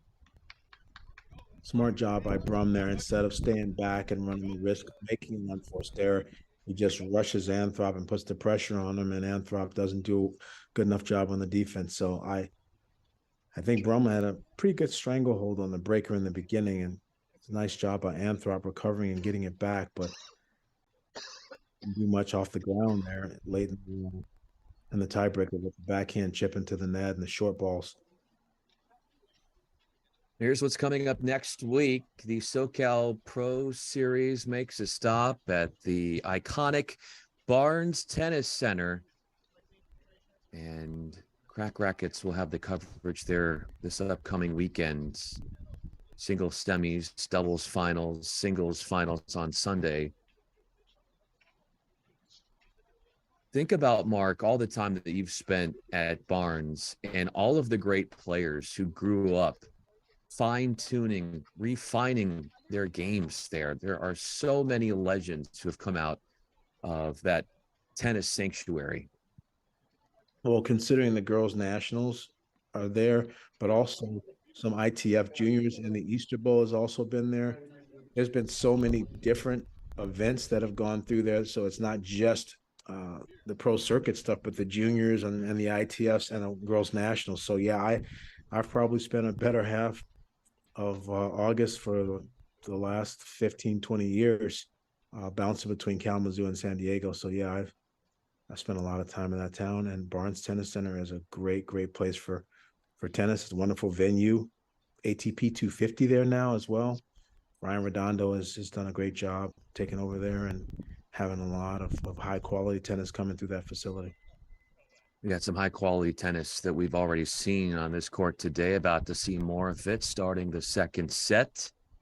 An hour and 19 minutes in. Last year, first time they held this tournament at this venue, it was a win for Duarte Vale from Portugal, beating Nathan Ponwith, the American, in 3 sets in 3 hours and 45 minutes, which is essentially what we're going at here, an hour and 20 minutes. And if we go 3 sets, it'll be somewhere in that territory. We're on pace for something in that realm. Got a lot of long tennis matches here. I agree. Duarte Vale was the former #1 player for the University of Florida. And then he ended up going all the way down to #3 singles because Ben Shelton and Sam Riffis, who were 2 NCAA champions, ended up playing ahead of him after he had played 1. So it just shows you how good that team was that won the national title. A late, is that called out, that backhand? Oh, it felt wide to me. It looked wide. Not sure until we see the score ticker. Yeah, it was wide.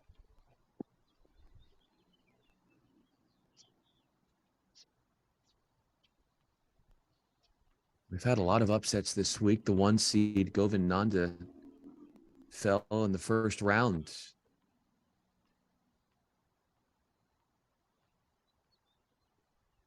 There were also first round exits for the 2 seed Alfredo Perez and the 4 seed Gage Breimer.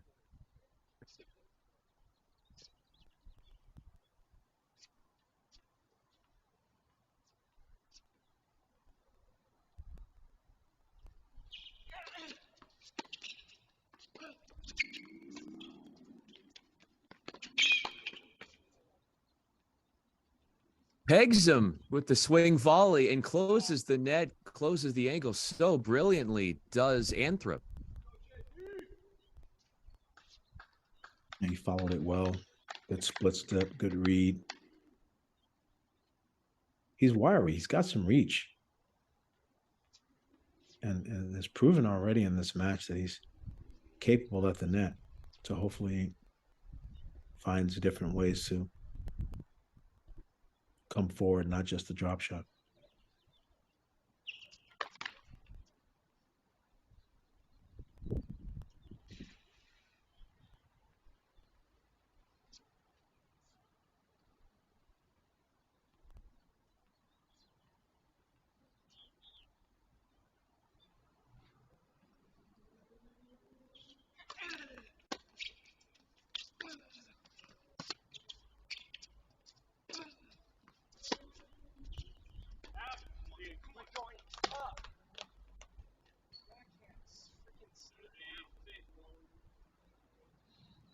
A long return in that sequence from Anthrop.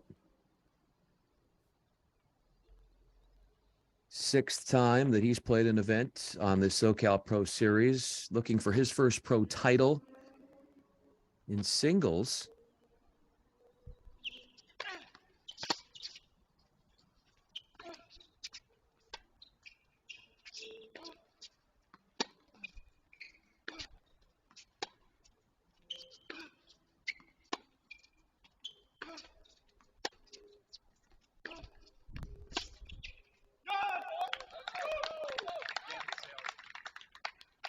Now he's playing so deep in the court, Brian. I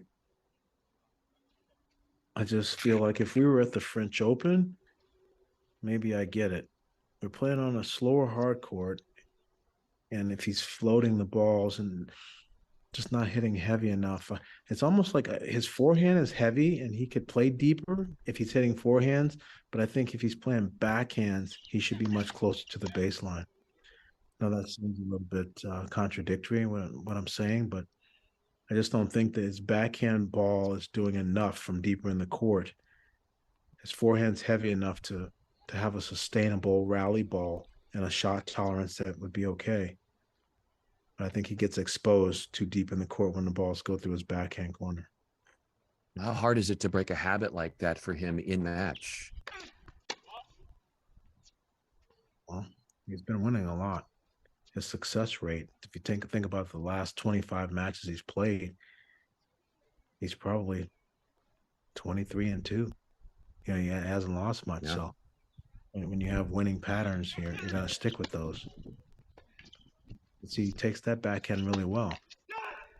That's too bad he missed the forehand. I think that Brumm has learned a little bit about himself throughout this championship, understanding that he has to be steadier and have a complement to his offense. And he's matured, I feel like, through his matches. They've been hard-fought, gladiating battles, but I think Brumm has gotten smarter and better at his craft over this tournament.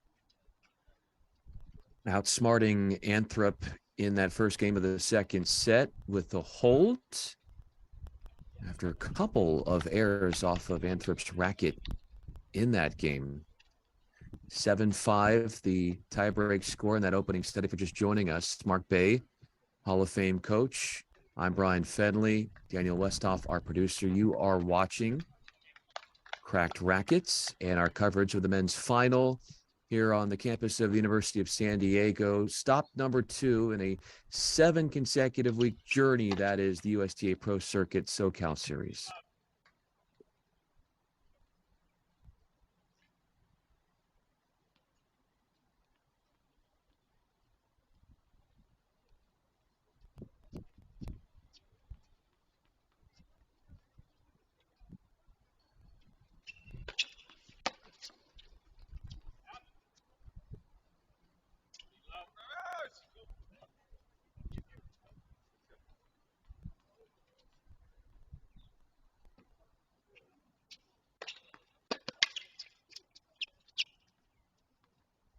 Not even going to attempt to go for that dropper, disguising it so well after the tee serve from Anthrop.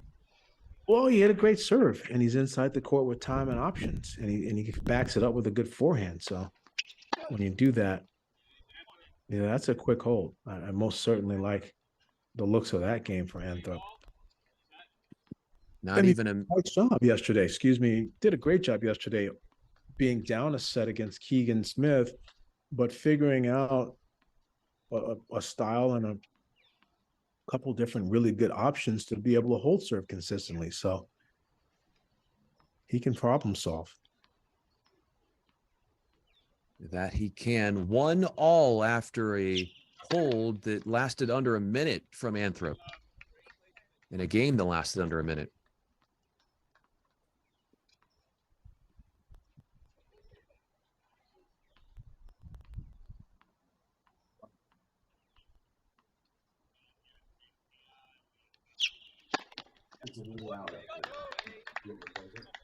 That's big time. Big serves. Brumm's still looking like a Baylor Bear out there. He's still repping the, even though he can't wear the school outfits, he's still repping the colors. Anthrop is over there in some old school vintage Nike purple from his sponsorship in juniors when he was wearing Nike.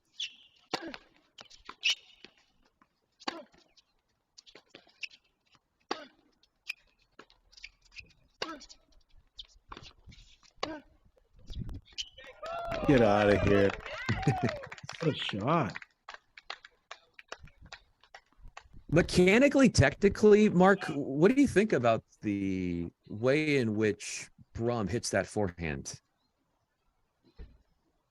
The way he hits the forehand? Well, that was a backhand winner on the last shot, but his Yeah, forehand, no, yeah, on both, but yeah. his forehand is actually technically fairly simple. I think he sometimes gets a little stiff and doesn't always take enough adjustment steps to get around the ball, and that's where he runs into problems. Not running into any problems on this service hold. Back-to-back love holds. We're on serve through 3 games of the second set.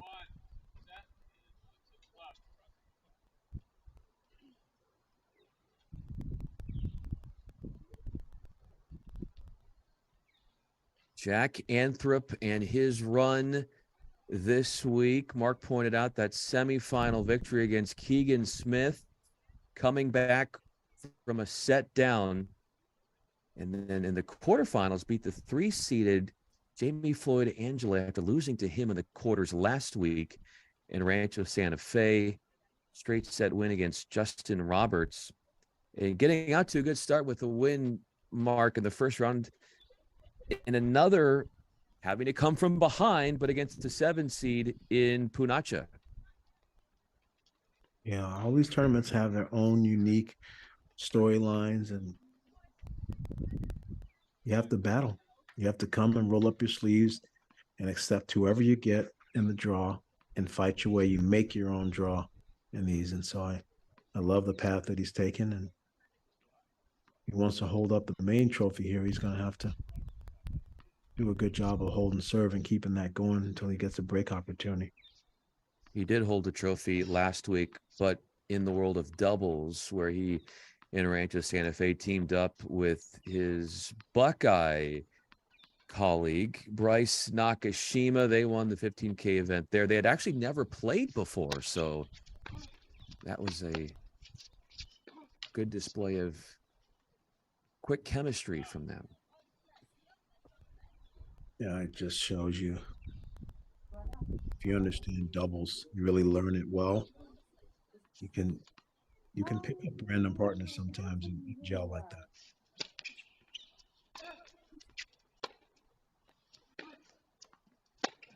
It's a great ball. Yeah, a little bit deeper in the court, he still has a lot of different options, spots on the court he can hit with his forehand. He can play it up, he can play it wide, he can play line. So I'm okay with him a little bit deeper in the court and sort of working the forehands around. But when he gets too deep and it goes to the backhand, he just doesn't have the same quality or distance on it. He's won the first 6 points on his serve in the second set.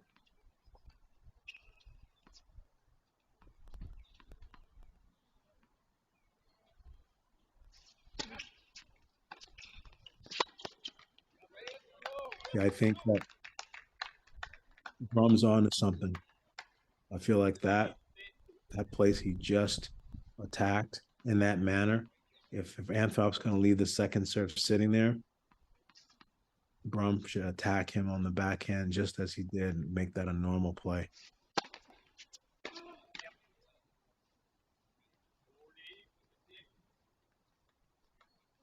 All the more important, Mark, to get that first serve in if you're Anthrop. No doubt. But after Brumm just made that outstanding backhand Russian charge play, and then he takes the next forehand on his racket and doesn't get it in play.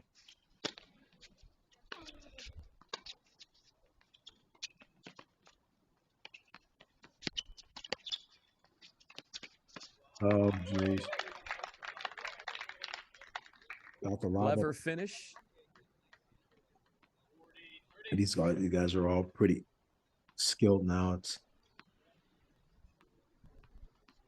no surprise that they can all hit the tweener shot. Everybody likes to practice the fun stuff, Brian. So everyone's got that shot now. How long did it take you, Mark, to master that shot? To learn the tweener? The tweener shot. Yeah, maybe 2 weeks. What's the hardest part about getting it down? You got to understand where you're contacting the ball. You've got to overrun the ball a little bit, contact it right about ankle level. You got to change your grip between a continental and like a Eastern forehand. And then you can just scoop it under your legs and either hit it hard or hit it as a lob.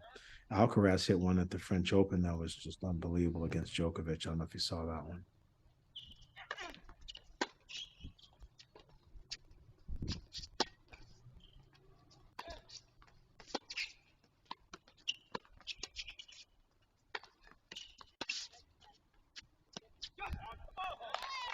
You certainly feel for Alcaraz with the cramping that he was dealing with in that semifinal, but Djokovic is now the sole leader in the slams race. Yeah, that weather pattern happens sometimes at the US Open where you get some days where it's in the 70s and all of a sudden you get a day where it's like 90. You just get a 14-degree temperature change out of nowhere. Kind of came up. It's too bad for Alcaraz. You hate to see anyone have a loss of condition. Meaningful match. You could say this is a meaningful match and an impactful forehand to throttle for Jacob Brumm.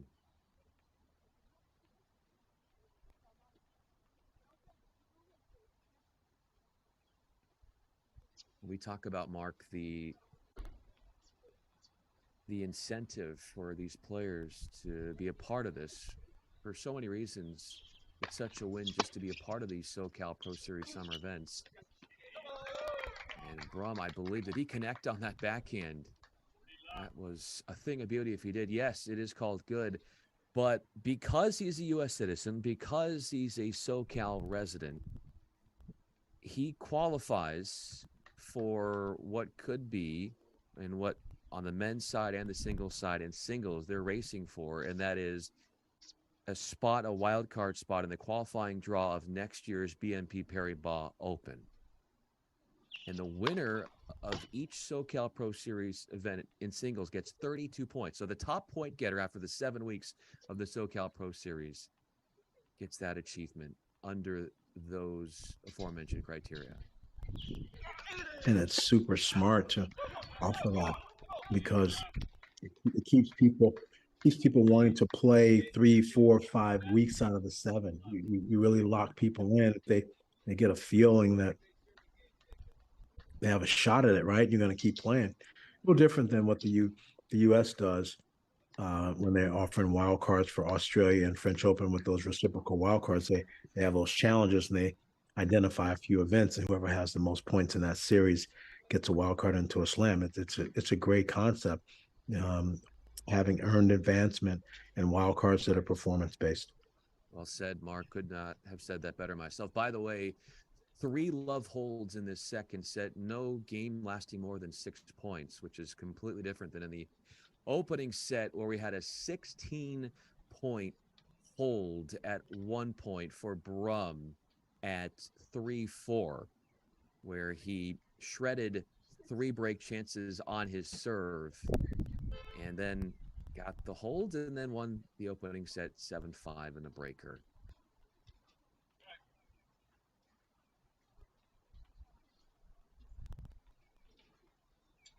Yeah, they always say that the 7th game is the big game, but in that particular first set, I would say that 8th game was the pivotal.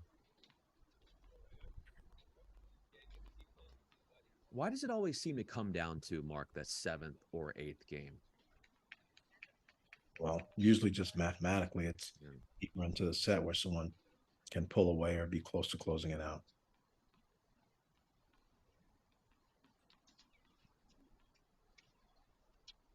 Here's Anthrop at the line. That's a bad miscue from him. Is that a footwork thing and just the depth on the return? What caused that? I'm not sure if he misjudged it with his eyes. He has a fairly big windup with a swing, and sometimes he goes into the windup on the swing but doesn't always have his feet connected. And that's where he runs into the trouble. And speaking of which, he needs to settle down right now.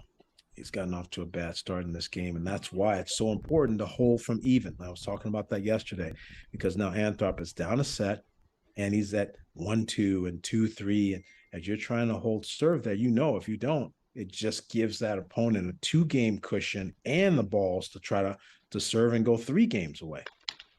It's big in terms of the score. So 2 forehand errors have made things very interesting for Anthrop trying to meet Brumm at 3-all.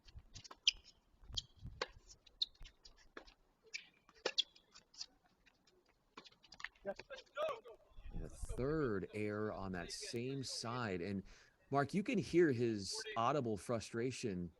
Our Mike's picking that up. And at what point do you feel like getting too worked up can actually get in the way?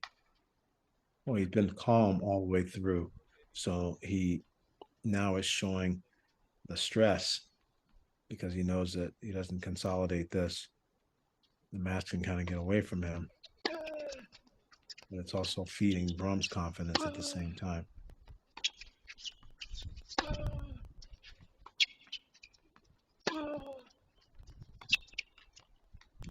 Wow, 4 forehand errors in one game. That's uncharacteristic. He's normally a lot more solid than that. That was clearly mental. Very much so. A 4-point game, and coughing up his serve is Anthrop.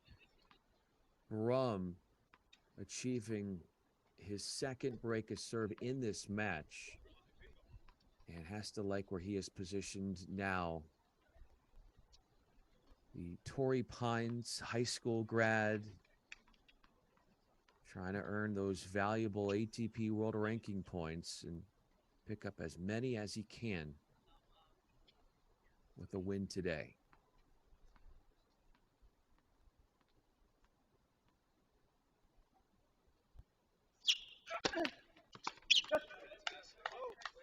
Winning the first points and getting first serves in is really helpful. I just think Brumm is, like I said, I think he's matured from the last couple rounds. I think he's learned, and whoever's spending the time coaching with him this week is, I think, analyzing some of the different momentum shifts and reasons for winning and losing, and got him more locked in today. He's just much more of a consistent product, I think, and he's serving better today than he has in the last 2 matches. Serving better, locked in. T service ace.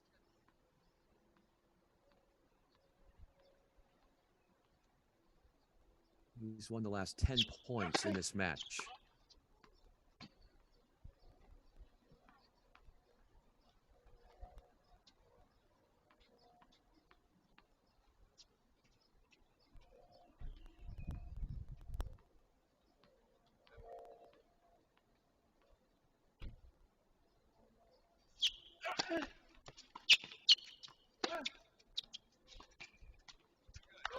Well played.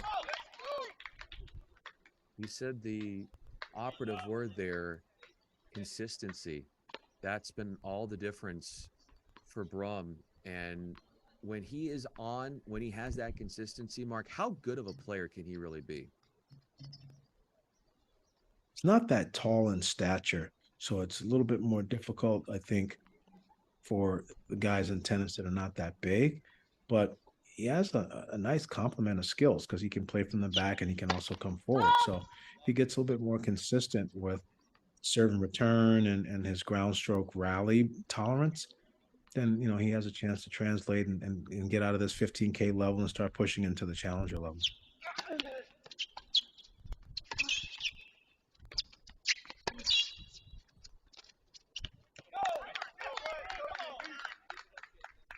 These errors that are coming more frequently as of late, that's 12 straight points, by the way, won by Brumm. But for Anthrop, how much are you attributing this to a frustration that he's holding on to when he was broken earlier in the set at love? Yeah, he's disappointed right now. He feels like the final's gotten away from him. He feels like he should have probably taken care of breaking at 3-4 in the first and been up the first set. And so now it's all kind of I think a culmination of some things that got him disappointed. But he's still playing. He's still in the match. And so that's why I'm disappointed that he let the last couple games go by so quickly, because you have to keep fighting and poker face it a little bit better. Here's a culmination of what Brumm has had to do to get into today's final. Last three matches, Mark, you pointed this out, great observation on your part, and all three of those latest matches losing the opening set. What does that tell you about the kind of competitor he is in being able to put constantly first set setbacks and then changing the tenor of a match and gaining grip as the match goes on? There's a turning point in all those other matches, and most of those were second set turning points. Today it was a little bit of a first set turning point.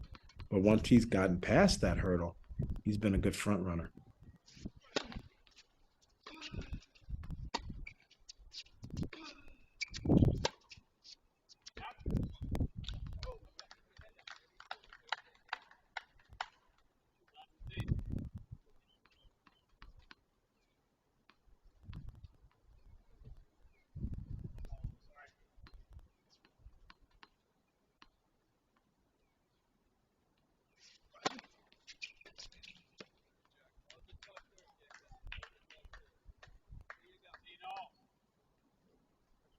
Gets himself a point. Anthrop, after being broken at love in his last service game.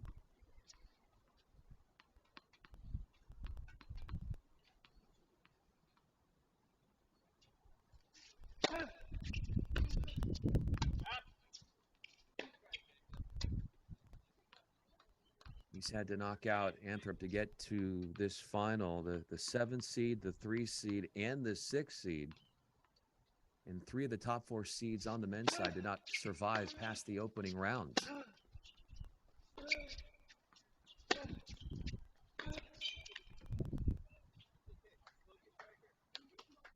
Yeah, it's a good forehand there, good pressure, and a much better court position for Anthrop to hit from. I just think that he was hoping too much that Brumm was going to make the mistakes that he's been making all tournament long, and he chose to play the match from a little bit more defensive posture, and Brumm just hasn't been that same unforced error roller coaster ride today. He's been a steadier product. Pretty steady, though, from a micro level, this game for Anthrop, his serve. But with all the rain and the weather that we had, and that pushed our start time 4 hours past when it initially was supposed to get underway, our singles finals, men's and women's. The women, Mark, got a chance to get in some warm-up before the rain really hit. The men didn't until they faced off, and they had a little bit more of an extended warm-up because of that right before the match. What do you think that does in terms of what we're seeing on this court today, just the way that the elements and the conditions That could affect things. It could, because Ohio State and the routine that Jack's used to is a much more extensive and thorough warm-up period. So Jack may not have had his normal, amount of time and balls hit that he's maybe accustomed to from his season at Ohio State. So yeah, that definitely could factor in. But he had an opportunity to take that first set. So regardless, once you're in the match, you gotta handle the business. I just think right now he's playing so deep in the court, I don't even see him. I just think he's just so far away that it's just difficult to give up that much room. And Brumm has been executing his serves. He's been making the serves. There's a lot of schools of thought on returning, and some people are okay with the returning from the fence Medvedev types of strategy, but I just don't buy it. I mean, Djokovic plays from much closer. The best returners that have ever played in tennis, if I name Agassi, I say Connors, I say Monica Seles, whoever I say, they played early and took the ball early and got the ball back on the other side. So I'm not a big fan of being out of the TV screen on the return.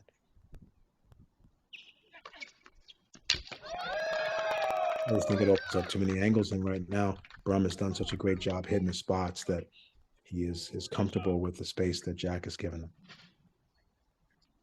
Match points and a surplus of them, 3 for Brumm after sliding in his 4th ace of the day.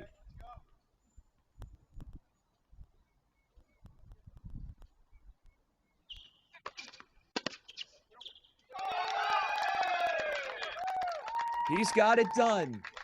Brumm, his first ITF singles crown, and he does it in San Diego, his hometown.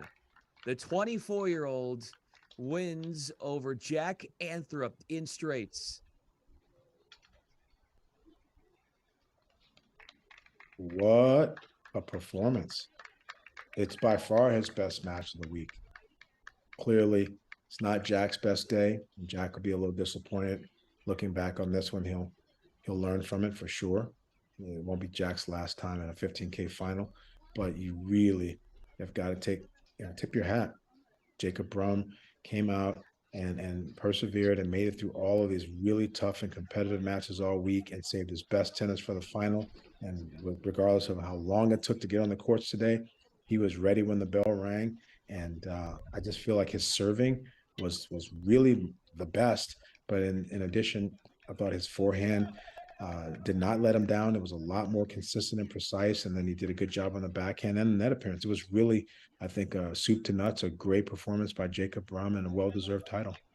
Brumm at one point of the second set won 13 straight points, had that love break on a serve from Anthrop. And then Anthrop had that chance, as we pointed out, at 3-4, or excuse me, Brumm was serving at 3-4 and a 16-point game and a service hold with 3 break chances missed out on by Anthrop. This match could have been completely different, Mark, if Anthrop is able to capitalize on one of those break points. And if Anthrop had played the backhands better at the tail end of the first set tiebreak, he came up a little soft there with a chip into the net and then a backhand into the net. And so he most certainly could have played to win.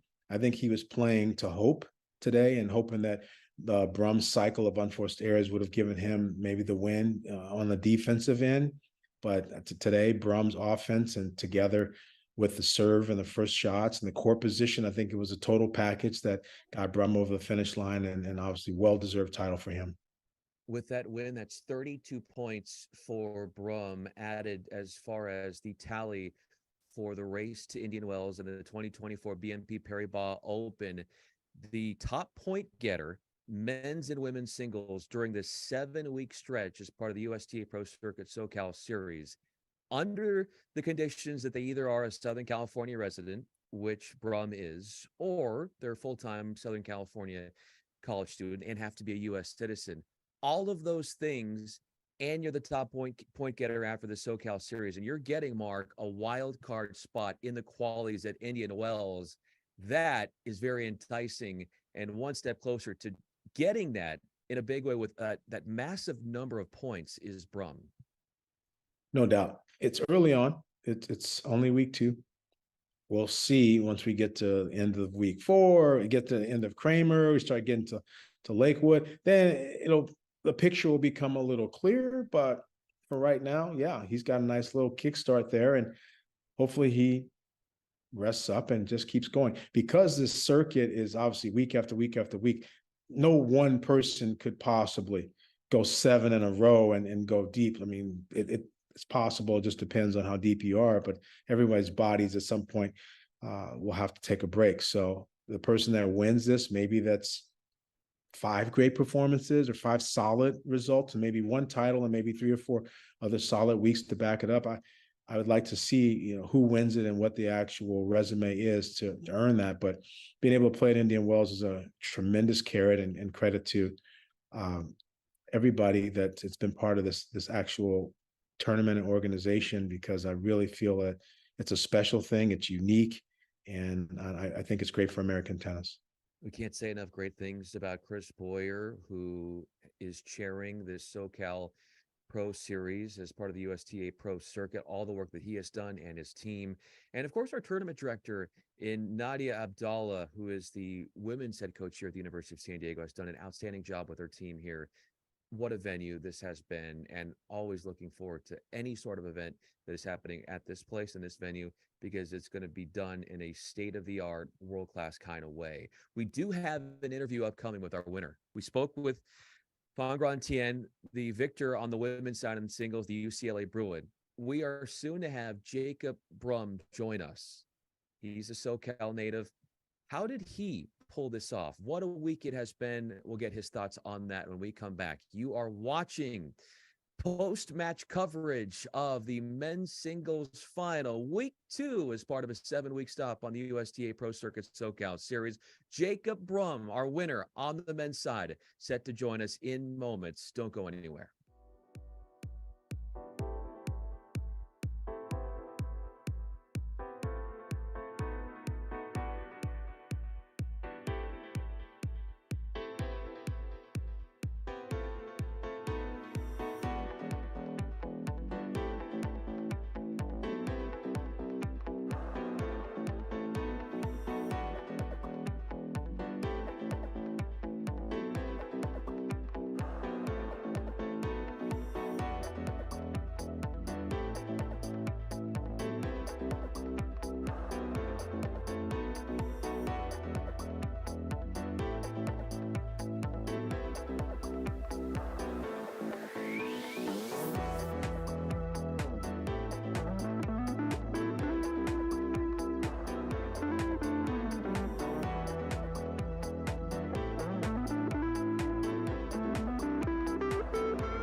We are talking with the champ, Jacob Brumm. You saved your best effort for a championship in your first ITF singles crown.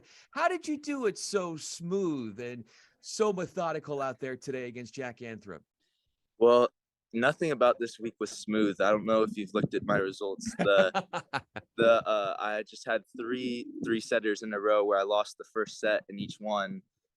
Today, I just tried to have more intensity in the first set compared to the other matches, and it was a really, really tight first set. Came right down to the wire.